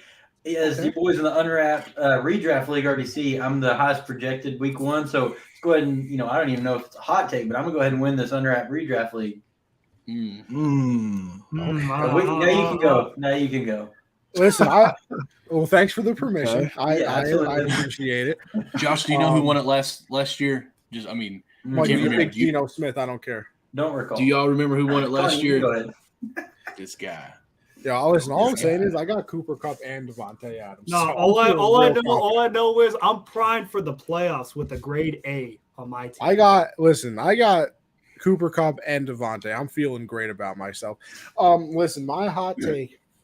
He doesn't win MVP because I think, these quarterbacks are just so much better than they ever have been. But I think Matt Ryan has a career year. A career year? Oh, yeah. So you say better than his MVP season? It might be right there with his MVP season, I'll say. I mean, if it's a career year, it's got to be better than the MVP year, right? I'll say career year / right at the precipice of his MVP season. I will also say, even with that, I don't think he'll win the MVP because I think Josh. Connie, that's the best word I've ever heard you say. Precipice. That's a good big word. Smart guy. What can I say? Smart guy. That's a smart word right there. I'm just hearing Connie's precipice. I couldn't believe you said it too. I mean, I'm amazed too. Wow. Well, Michael, that's just because you don't know what the word means. You know, I don't. Education, you know, not at all. That makes Josh look proud. Like Josh is like, I've been with like senators and stuff. Yeah, Josh has done many shows with me. He doesn't know he didn't even know I had that in the vocab. He didn't know I had that in the arsenal. Josh, no, I knew. See, you said many words on Gen Z that I'm like, okay, I did not know Connie. Josh is on Underdog right now. Play some bets, boys. Where you can use code Gen Z, by the way. That'll be your first deposit. Up to $100 if you want to. Oh wow! What's also, that promo I think I might again? just be like really bad at drafting. Every league I do, like after 2 rounds, I'm like, yeah, I lost. Like I lost. That's just how it goes. Pats finished 3rd in the division. Hot take? I don't even think it's a hot take. Yeah, a lot of people are high on Miami, man. Listen, well, how about that? Last topic for me, and of course, listen. Once we finish this one, if anybody has anything, you can. I have nothing to do tomorrow, so I want to go into everybody's thoughts on their team.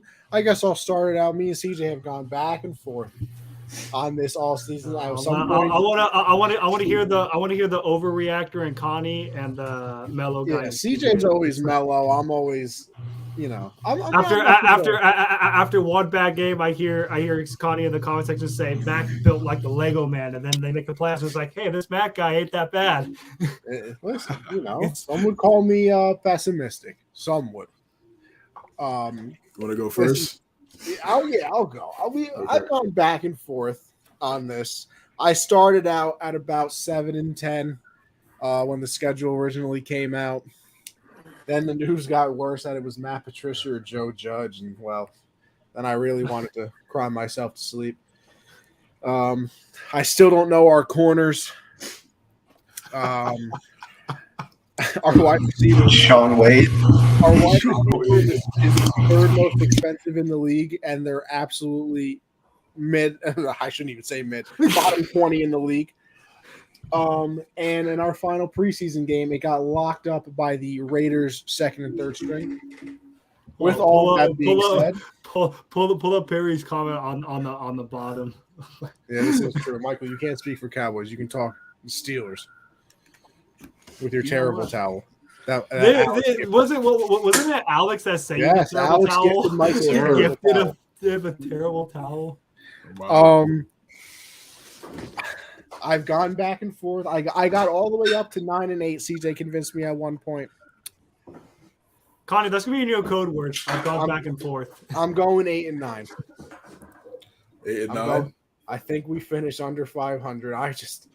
I'm just not confident, man. Yeah, you know, getting locked up by 2nd and 3rd string in the last week. Listen, it's the preseason. Robert Saleh said that their backup quarterback had the greatest preseason in NFL history, and then he got cut the next day. So it literally means absolutely nothing in the real world. But I'm just real nervous here. CJ will talk all other Patriot fans off the ledge now. What was you guys saying? I'm sorry, I had to step away and grab something. Look at this guy. This guy's waving the terrible towel. I've never seen anything like it. Cowboys hat on. Makes me sick. It's the only way we can get to more rings than the Patriots is just put these two teams together. Yo, I'm crying. Oh man, yeah, I think I'm going. Yeah, I said 10-7. You know, Michael's pulling up Bill Russell numbers with those 6 rings for the Steelers, 5 rings for the Cowboys. I'm trying to hear CJ talk. What CJ? Gosh, look at this guy. Yeah. I see 10-7, man. 10-7 for the Pats. I think I agree with you. They definitely didn't look great in the preseason. Definitely a little bit concerned about what I saw. Not a fan of the coordinator competition between Patricia and Judge. That's something that I'm not excited about. And both of those guys have zero experience in calling plays. So I'm concerned. Yeah, very That's concerned. part of why CJ is so mature. He had to grow up early, thinking that, man, dude, we're really about to have Matt Patricia and Joe Judge as our coordinators. Yeah, I'm bracing myself for it. We could possibly have a season where we're under 500. That's very, very likely. It's very likely. But we still got Bill Belichick, and then situationally, he's still one of the best to ever do it. And I think I'm still a fan of Mac Jones. It's just, again, that coordinator position, man, is key, especially with a young quarterback. You got to have a guy in there in his helmet that he's confident in and calling plays when he's out there on the field. So that's a concern, but I'm still sticking with my guts. I'm gonna say 10-7 for the Pats, and they make it interesting. I think they're gonna be in the hunt for that playoff spot. How about this, Michael? We'll give you two teams. We'll give you the Cowboys and the Steelers, since you got both options on you. Let's hear the Cowboys take. I'd have to actually go and look at the schedule for the Pittsburgh Steelers to actually know who they even play. Here, I'll pull it up for you while you talk about the Cowboys.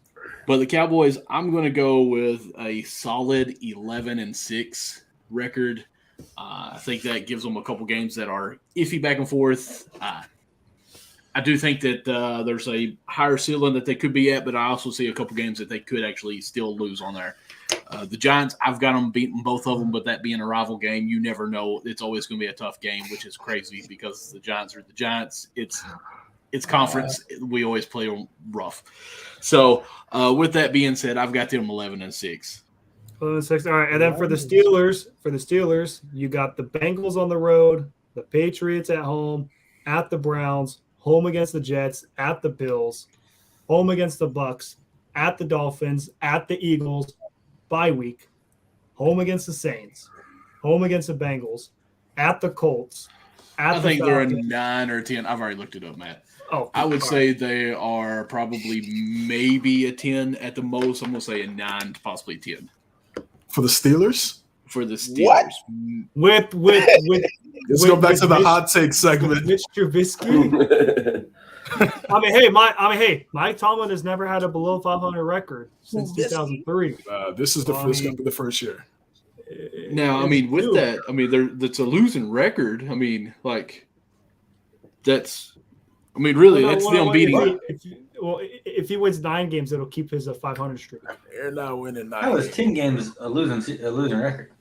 Well, I meant the 9. Well, you're right. I got them a little over 500 there. I was adding an extra game at 17. I got them at 9. So, I don't know. I heard the first 7 that Matt read, and I didn't feel comfortable about any of them.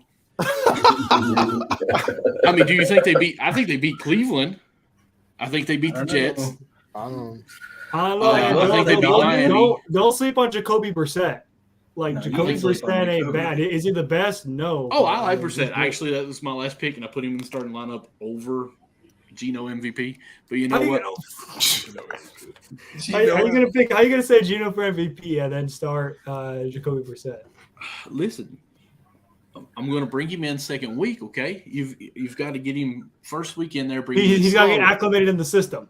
He's got to get acclimated in the offense. Listen, I won it last year. Okay, don't come at me until you got a ring. I'll go get my ring out if you want me to, but I've got a ring. Plenty of fantasy leagues. Yeah, I got too many fantasy leagues. Like an addiction. I got 8 or 9 of them. Yo, Garrett, what's your thoughts on the Bears, brother? I've been looking over the schedule on and off this whole show, and I really think they're a 10-win team. Wow. Their non-division schedule is very friendly. Garrett, can I interrupt you for 1 second just to say something? Michael, is your name in that redraft league Najee by nature? Najee by nature, baby. I just looked at Alex. That's worth an interruption. Hold on. It gets better. Alex sent in a link to rate your team. You drafted the worst team. I love it, baby. You got to see. If Michael wins again, Connie, we're not going to hear the end of it. You drafted a C team. Actually, believe it or not, Matt drafted the best team, according to this. I'm shocked. So take that as don't worry, we all are too. I got an A-, by the way.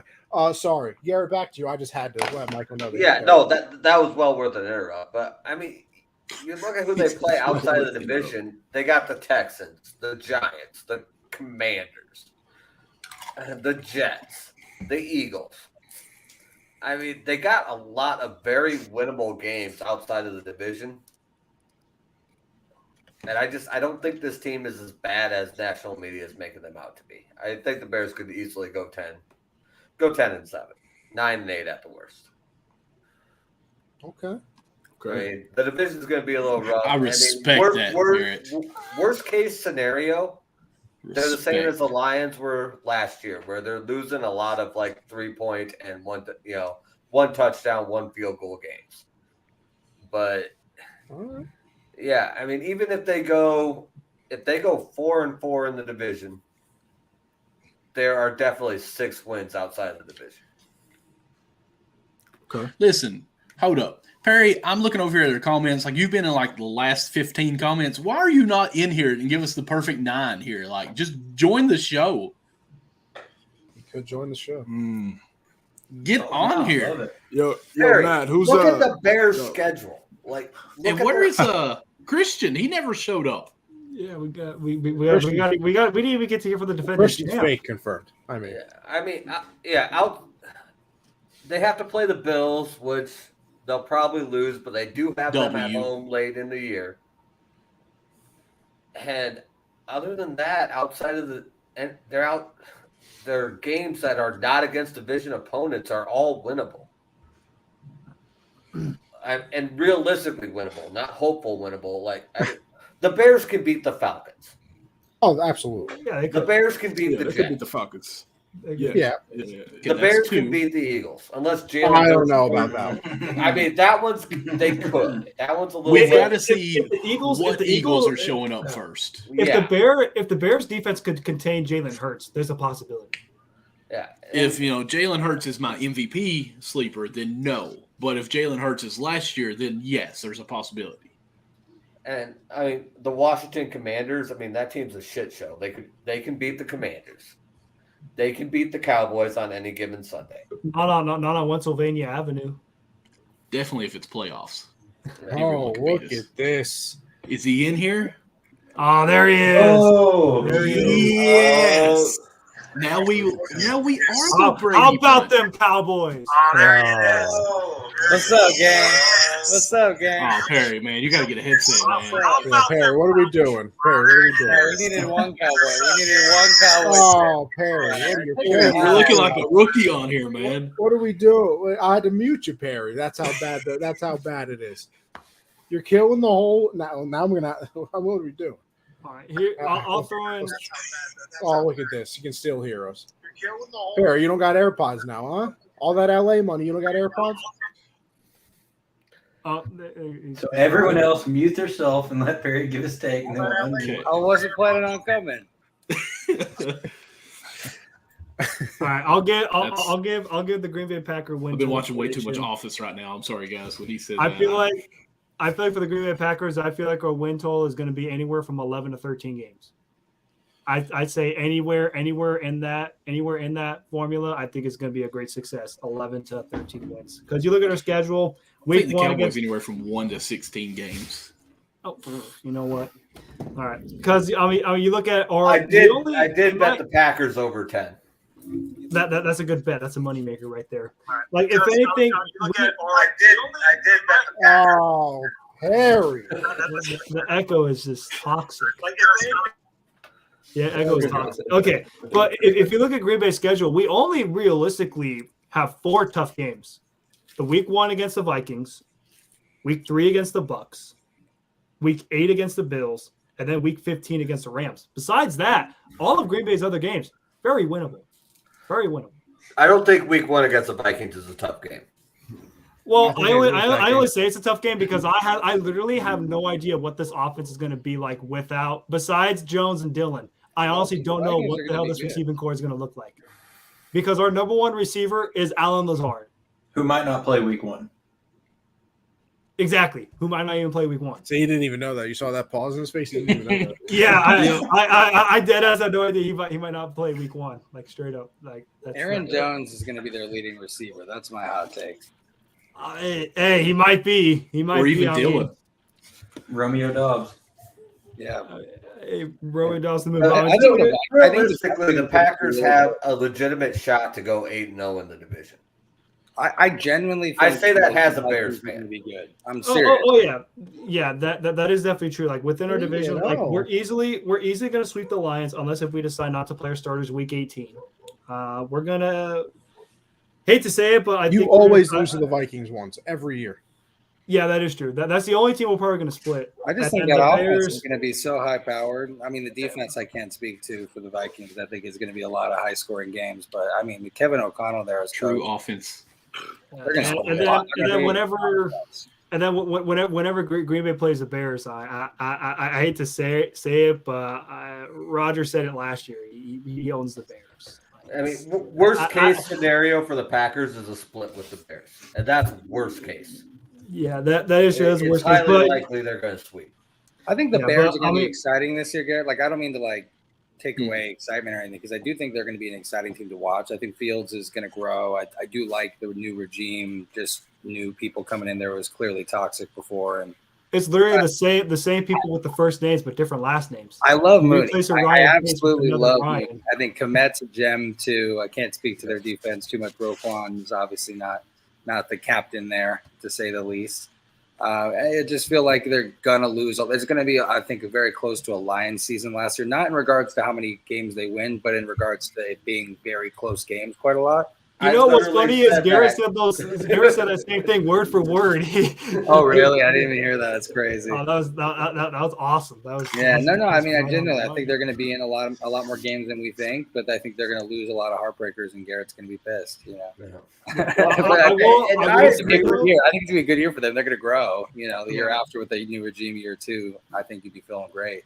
Yeah, I agree with your statement that 7 to 8 wins this year would be a win for the organization. I just think they could realistically win 10. I like that idea. I will say though, like looking at Green Bay's schedule, I do think we can win anywhere from 11 to 13 games. The games I'm looking forward to, I am definitely going to look forward to the Week 3 game against Tampa, because I think that game is pretty much going to decide where Green Bay faces up in the NFC. Because obviously we're going to be a top 3 team, but it's going to be whether it's a 1 seed again, a 2 or a 3. I'm definitely going to look forward to that Week 10 matchup against the Cowboys, just because it's Michael McCarthy's return to Lambeau. I think we're going to give him a standing ovation because of the Super Bowl that he won for us, and then a street named after him. So anything less than that, that's a problem. And then I'm also going to look forward to the Bills game. That might be a preview of Super Bowl 57 potentially in Week 8. It could very well be a possibility. I won't go anything further than that. And then I agree with you. My gut tells me Bills are winning this year too. And then Week 15, Monday night against the Rams. Now, the craziest thing is, every time we play the Rams, Matt LaFleur seems to know what he's doing against Sean McVay. I don't know why he doesn't know against Kyle Shanahan, but it seems like every time we play against Sean McVay and the Rams, the Packers have had their number the last couple of years. McVay's clearly mid at best. Yeah, clearly. Could never be Bill. Imagine scoring 3 points. Yeah, it couldn't be me. Couldn't be me. But yeah, I just look at this Green Bay team. One thing I do say though is this is the last chance. If Green Bay does not get it done, this window is shut. It's been closed, by the way. I don't know. I don't know if I agree. It's been creaked open. I don't even know if I agree with that. Like, I feel like the window is been shut. It's been creaked. The window is definitely more open. It might be open. But I feel like a rotating door.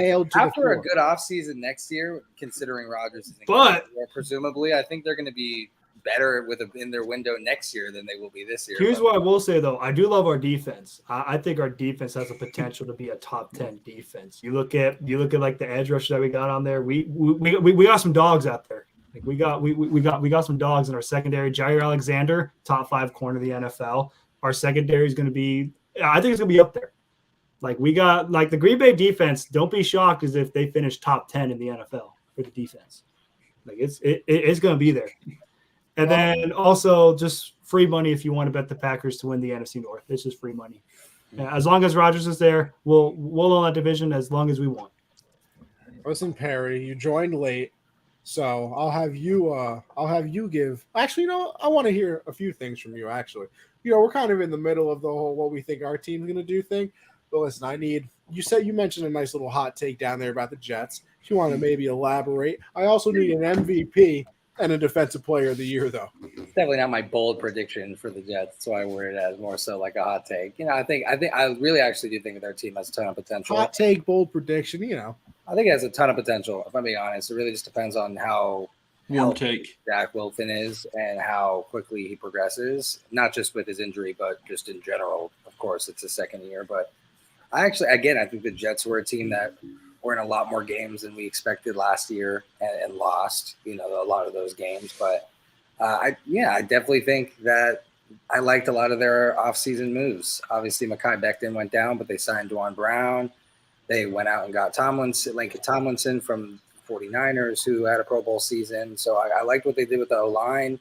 I thought they've had 2 brilliant drafts in a row with Joe Douglas. I think they've really knocked him out of the park. I see them as that shit team of how we view like the Jags, the Jets, Texans, kind of that tier. I see them as that team that I'm most confident is going to take a leap forward. Not saying it's definitely going to happen, but I just see a lot of potential there with the Jets. I think the MVP is going to be Josh Allen. I think he's going to have quite the year. And I also think they're going to win the Super Bowl. I hate it because one of my exes is from Buffalo, but they deserve it. That fan base has been through quite a lot. So she doesn't deserve shit, though. She doesn't deserve shit. Yeah, go fuck yourself. We just went dark. Wow. Buffalo. Hey, if anything, the Buffalo Bills are New York's real team. Yeah, there you go. They're the only team in New York, actually. So, definitely there. I think for the Cowboys, I'll take like a conservative. I think 10 wins is realistic. I think we're probably all in agreement there, considering the division's not phenomenal. It's not nearly as bad as it was. I definitely think it's beefed up a lot. I don't think it's a cakewalk this year. I think the Eagles look really nice. I've liked Hurts. I think he's good too. And I think, I just think the team's going to do well. They drafted their offseason. This offseason was the best in the league.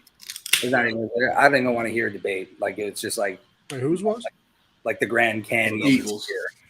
So I think they're probably the most improved team in the NFL. If I'm being honest with you. So we'll see. Yeah, I think the Commanders are still a little bit of a mess internally. I saw Chase Young got re-injured at a camp he went to with, I think it was Von Miller's, and Washington's not happy with the fact that he worked out. They're not happy with anything. The entire franchise seems to be shit. So, Brian Robinson, super unfortunate. And their stadium leaks shit, too. Yeah, no, super unfortunate what happened to Brian Robinson. That's wild. Yeah. It almost is like, it's the Washington franchise. Like, it's cursed at this point. And, you look back at Alex Smith, and you look back all the way. Their whole field is cursed. Like I think if you Google up like the FedEx field curse, Darius Geis, like it's just there's been I was about to ask like what's going on with him too, because he's trying to make a comeback, but it kind of just you don't hear anything on it anymore. Dan Snyder needs to sell the team. Roger Goodell has to find a way to force him. Dan Snyder is too busy hiding on a boat in the middle of the ocean. They're not. Goodell has no power. Dan Snyder is hiding in a boat in the ocean right now, so he doesn't get. You know what? I think Dan Snyder has some dirt on the owners. That's why he hasn't been kicked out yet. Maybe he has to have something. He has to have something because Jerry Jones. He's got something. His best friend is Jerry Jones, who's the most powerful owner in the NFL. I was going to say there's a fraternity of the owners. There's that hidden secrecy. Yeah, but Jerry has the most pull. You know this. He's been the president.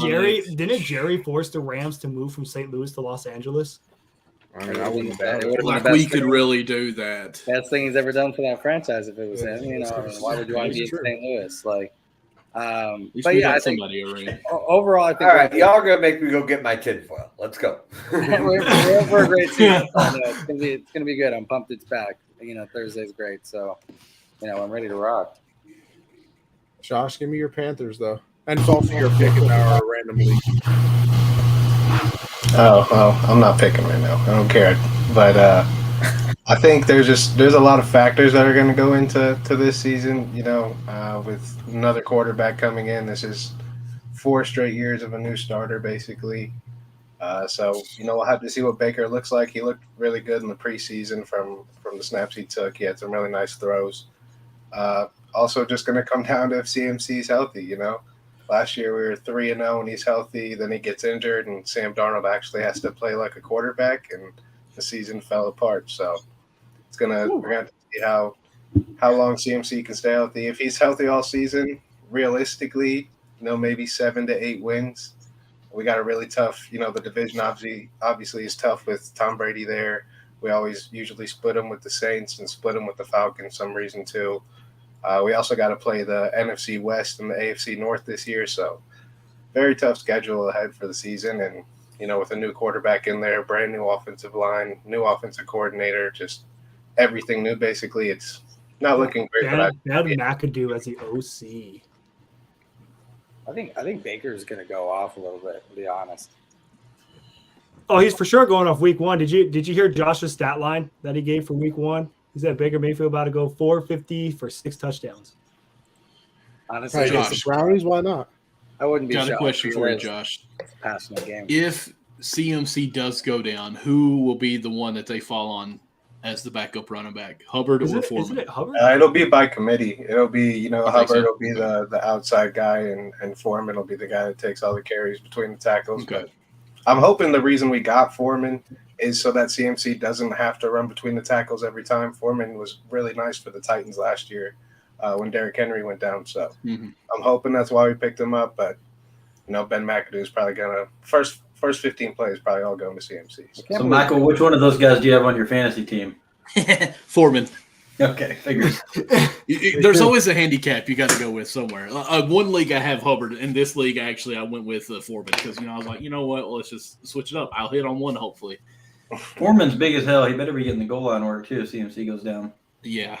Listen, don't say CMC's going down. I picked him, I said if. I said if. I don't want the chances of him going down again are just so slim. I mean, I'm not going. Yeah, no way you get hurt 3 years in a row. I'm really. Let's not do that. Let's not even put it in. Go knock on that wood behind you, Connie. Knock on that wood for his health. Talk about. Okay, I'm doing that for you, Josh. You see that? You should never said it. You're putting it out there in the universe. You're putting it out there in the universe. No, Christian you're does already that the reason all that the shit's time. hurt, okay? Hey, Connie, Josh about to go Will Smith on you. Keep CMC's name out your fucking mouth. Josh is already the reason that Chet Holmgren got hurt. Okay? Shut up. That was all your fault. That was not my fault. That was all your fault. Garrett, why are the Bears not going to hurt you this year, though? Because I have low expectations. With 10 wins. Well, I said they could go 10 wins. I mean, as long as they get above 500, I'm not going to be disappointed because it's definitely a rebuilding year. I don't expect them to make the playoffs. I mean, if they hit 10 wins and manage to sneak into the playoffs, that's a huge win for the organization and the new coaching staff. I keep looking at their non-conference schedule, and it's just like, man, there are a lot of wins there, a lot of possible wins there. So, but I mean, if we end up at like 6-11 and Fields went over 2,000 yards passing and the offense looked good and we just were kind of inconsistent, I'll call that a win for the Bears. 3,000 yards passing. Your standard for quarterbacks so low, unfortunately. And it's not your fault. It's just the fact that you've never had a good quarterback in Bears history. Yeah. Well, and that's why I'm saying this year. I'm not saying going forward. I'm just saying for this year, if he hits 2,000 yards and we win 6 games, I'll call that a win for the organization. With a new regime, yeah. Yeah, I definitely think step in the right direction for sure. Yeah, but I definitely think. I mean, the Bears can. I'm sorry. Keep going. Yeah, I definitely think they could hit 10 wins. Just looking, the non-conference schedule is very friendly.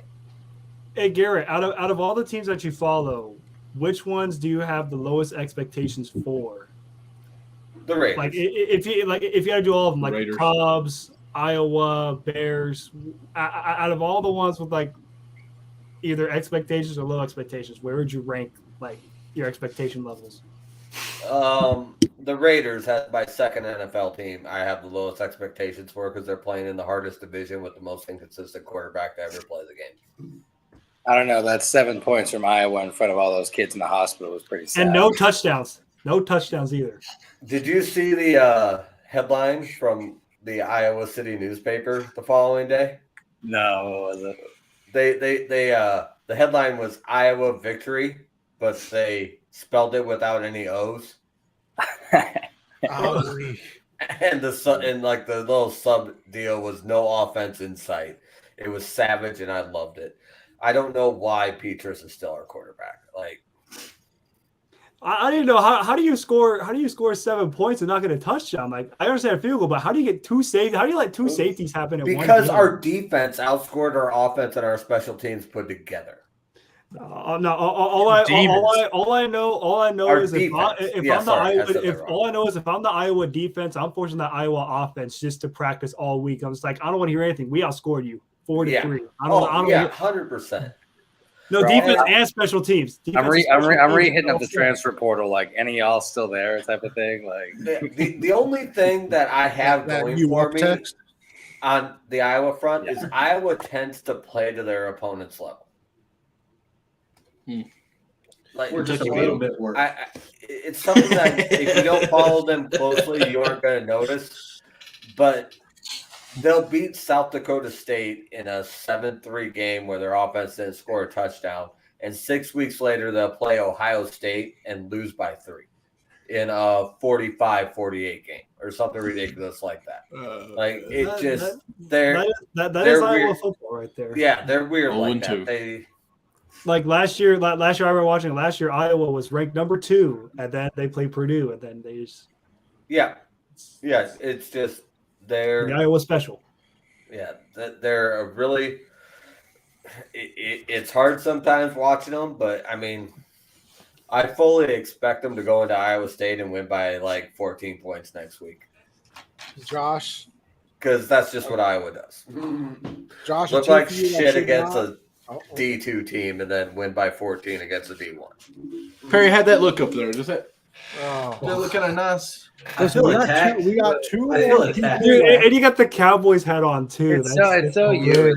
It kills me inside. It really does. Like, Michael's a fraud on every team. Hey, I can't believe Alex sent him the terrible towel. Yeah, it's such a flex on Alex's part and such like a bad move on Michael's part for being proud to have it. I would have thrown it. I would have thrown it right in the trash and like. I just got us back to NFL, so let's keep it going. We got Josh and Quando left, and then we're out of here. Well, all I know is I felt very attacked because Michael did not put that terrible towel up the entire time until it was my turn to talk about the Ravens. I felt like that was very personal. Very personal. My bad, Josh. No, all good because we will beat the Steelers twice this year. But I do see us getting out of here with a 12-5 record. I'm not gonna be super, and shoot for 13. I think 12 is safe. That lets us split the game with the Bengals. Let us drop one of the games because we won't split with the Steelers, but we might drop one somewhere else. So I think 12 wins is fair. I think like I said earlier, our team's healthy again. We'll have JK back, fairly early in the season. Lamar put on a lot of muscle. Bateman, I think, is going to take a huge leap forward. Mark Andrews is about to have a career year, better than last year. He'll have a Travis Kelce career year. I think that Mark Andrews is about to just catch everything thrown his way. Very, very positive about the Ravens. Very good schedule. Easy schedule outside of the conference. And really, until the Browns get Deshaun back, really the only team you got to worry about is the Bengals. So very easy schedule for us to improve, get the team cohesive again, defense, all back together. And it's just going to build the case for Lamar's MVP. I do like that. I'm sorry to interrupt, but I do want to remind for all the people out there, Joey Gallo hit a homer. So shout out the Yankees for. I don't listen. Joey Gallo. I promise you, Joey Gallo could hit 18 home runs in one game. I still wish nothing but bad things upon him. Don't matter. We got him for a bag of chips. Matt. It's because the beard. Silence. I'll mute you right now. We let him grow a beard, and he's winning. Is this an NFL show? Look at that. Had to mute him. Had to. Right. Listen, am I the only one that's not as high on the Bengals repeating like their season last year? Yeah, I think you're out of your mind, by the way. Well, no, they're definitely not. I think they're going to be I don't think they're going to. You're just jealous that ever since Gallo has left, the Yankees have sucked. They're not going to the Super Bowl, but I think they're a playoff team. I think they're still a great team, but I don't. They improved. They went out and got layout. They actually have an offensive line. They got. I think it was Costa. They improved the O line. Which was their downfall for years now. And even with that, Mixon and Burrow still got the job done. But They really invested a lot into that O-line. They probably have the best receiving core in the league. And Mixon's, great. I think they're looking good. Yeah, the AFC is going to be so tough though this year, just so fucking tough. It definitely is. Sorry, Connie. I saw a notification. Gallo in a homer. I'm just like, about this one, Perry. Maybe. What is that? What is that? I thought you were pulling out a pair of underwear or something. Is that like an Astros thing? What is that? That's a Cleveland Browns. How many teams you got over there? What are you doing? All right, Quando, you're up. Now, I can explain this one. This one's shut up. We need answers now. Explain, please. This one's because Tim Couch, who was first round draft, went from Kentucky, is actually from the county next to us. I actually got like a whole his stuff over here. Like if I had something for every time an Arizona State player went to a game, I literally no. I don't want to hear shit. Perry. No, like Perry, where's your Brandon Ayuk jersey? Where's your college team playing, Connie? I'm so confused. Like, nowhere because it sucks. Anyway, Quando finishes out here before I have an aneurysm. Yo, he's thinking about Joey Gallo too much. How many wins, Quando? Hey, dude. You kicked him? Absolutely. I can't do it. Oh, he had a Gallo. He's on timeout. That's crazy. He had the Gallo. Bye. Bye. Hey, Quando, how many wins for the Giants? Yeah, let's just hear this, and then we can give our socials and leave. I'm gonna say on timeout down the corner, man. 6 wins for the Giants this year, bro. 6 wins for the Giants this year. Obviously, it's another rebuilding year. We'll see how Daniel Jones holds it down. Hopefully, maybe Tyrod. Gotcha. Tyrod. Well, the crazy thing is, hot take again. I also did say if Tyrod did not get hurt, of course he probably wouldn't have ended up the starter. But I feel like he could have gave Daniel Jones a run for his life if he would have played the second and last game of I know he played the second game. I think he got hurt, but got the most unlucky career ever, bro. Crazy. And then talent wise, got a ring though. Yeah, like Tyrod Taylor got a ring backing up the elite Joe Flacco. Tyrod? Yeah, he was a backup quarterback for that Ravens team. Josh knows. Didn't he get drafted by the Bills? By the Ravens. No, he was Ravens. No, I thought he got drafted by the Bills. That was the first time I ever heard about him. Yeah. Quando. Yeah, bro. 6 wins. Nothing too crazy. I feel like I want to see us capitalize on the games that we lost in the fourth quarter. Pretty much all of last year, but we'll see. I'm gonna say 6 wins to be safe. Quando, I've got a Michael-esque question here. Obviously, wide receivers is a huge question for the Giants. Who's the number one receiver? Is Galladay going to be the guy again? Or are we looking at Tony or Galladay? Tony. Galladay doesn't give hate him. And I say Galladay. He's ass. Capital ASS ass. Okay, so who is it? Who's going to be the guy? Tony, then Wan'Dale Robinson. Yeah, I think it's gonna be Tony. I say Wendell. Or Saquon. Oh yeah, Shepard. At this point, it's whoever shows up on Sunday. And my boy KT. Kadarius Toney. Okay. You got to know. Didn't Kadarius Toney go off for 100+ yards with the Cowboys for the game, and then he got ejected mid game? Yeah. I just remember him going off against Cowboys. Anything I would say that's our number one. Like not on paper, he's not our number one, but that's really our number one. What do you feel about Saquon? Saquon, I feel like this year, I feel like he's gonna have that man better stay healthy. I drafted him in fantasy in the 3rd round. Better stay healthy. I say 1,500 all-purpose yards. Wow. No, if he's healthy, that's kind of certain. Sure. I like Dayball. I like Dayball a lot. I feel like that coaching staff's a really good thing for you guys. Yeah, that's probably one of the bright spots of going into the season. I like the locker room vibe and what I've been seeing and how they've been acting and responding to the new play calling and the new people in the building. So I'm definitely going to be at a lot of games this year. Win or loss, win or lose. So we'll definitely see. Well, by the way, Zach Wilson is the homie. Just like you guys already know that. Zach Wilson is that dog. That's my boy. Okay. Yeah, I like moms too. I'm with it. Listen, it's been over 2 hours. It's been a hell of a long show. A lot of things we've talked about, giving picks, giving hot takes. We've talked about this. We've talked about that. And it's the end. All good things, great things, I would even say, must come to an end.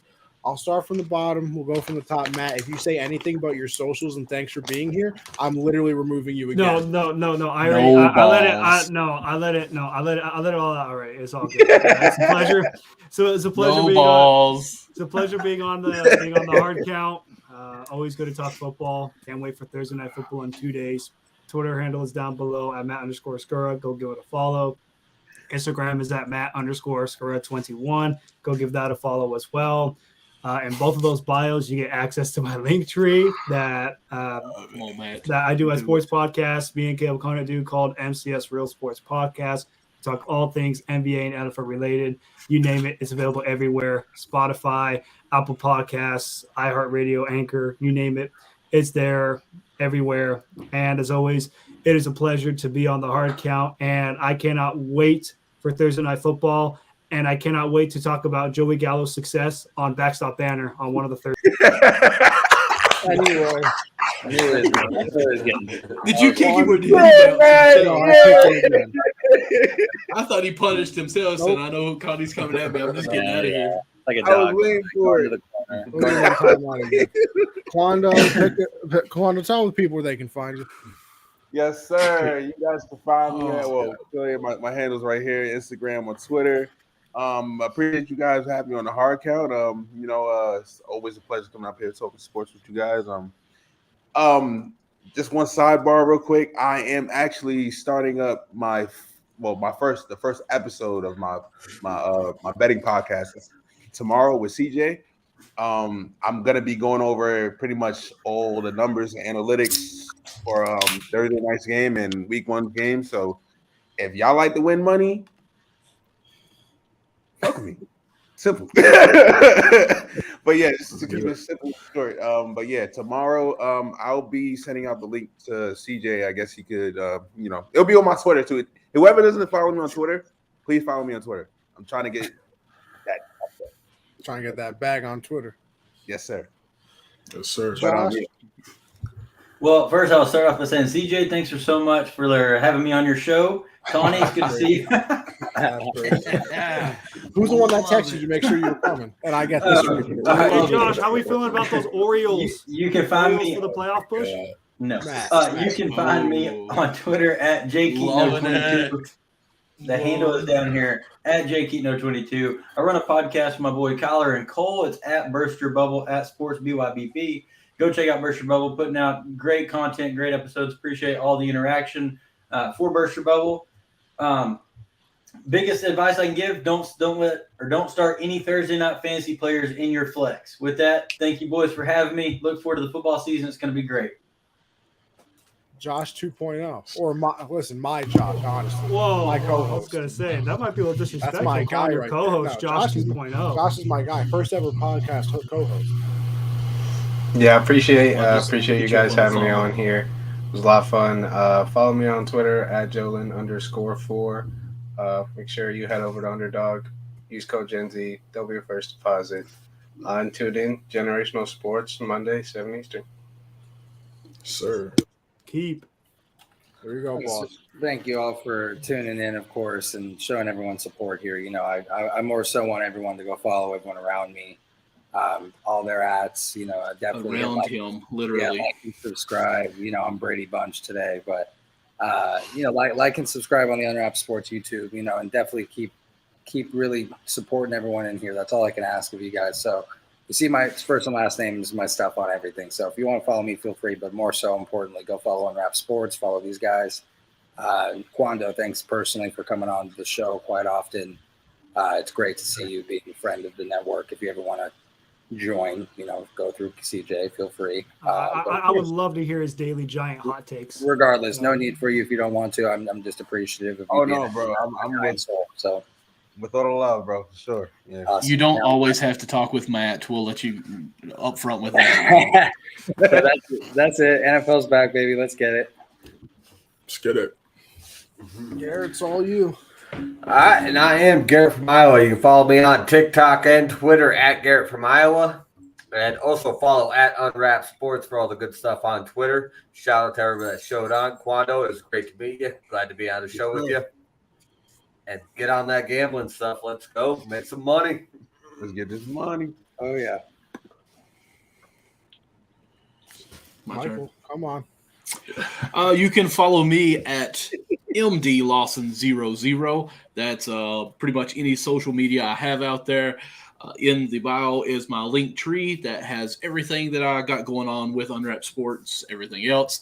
Also co-host a podcast / live stream like this right here with this phenomenal co-host that is just to my right, CJ.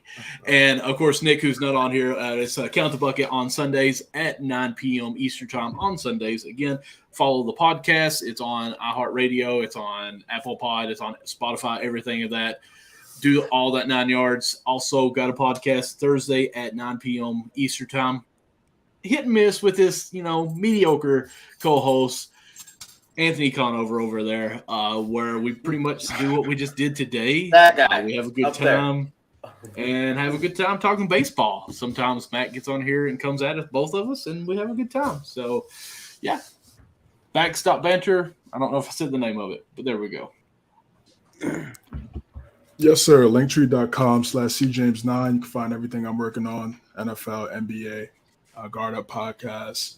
Of course, like Michael just said, Count the Bucket, 9:30 p.m. Eastern on Sundays. Of course, the Heart Count here, Tuesdays at 9 p.m. Eastern. Again, thanks everybody for stopping by, pulling up, talking some football with us, man. We really appreciate it. Again, if you're watching on YouTube, like and subscribe, hit the notification bell for the next time we go live. That'd be greatly appreciated, man. So, yeah, thanks again. Thursday is time. And, again, Thursday I'm doing a live watch party for the Bills versus the Rams. Anybody want to stop by, more than welcome. Talk it up, talk some football. Real quick before Connie goes, I just want to say I missed this on my part. Thank you for having me on, guys. Appreciate it. Love the Heart Count. As always. Appreciate you, man. Always welcome. Yeah, listen, you guys know everything by now. CJ said it. We're here Tuesdays, 9 Eastern. Michael said it. Thursdays, 9 Eastern. And Josh said it as well. Mondays, that's at 7 Eastern. Me and Josh, that perfect, pregame show to the Monday Night Football games. Just saying. Just throwing it out there. Football season's back. That's all literally anybody else cares for. Anthony Conover _ on Twitter, at Gen Z Sports as well. All other podcasts are available everywhere podcasts, are available. So you guys know where that is by now. With all of that being said, hell of an episode, hell of a long one. A lot of people joined us. A lot of things were said. But what we can all agree on is football is back, and we're all very excited about it. Listen, next week, me and CJ, we're back, and we'll be able to talk about some games. So with all that being said, appreciate everybody for tuning in. Appreciate everybody stopping by. Catch you on the next episode.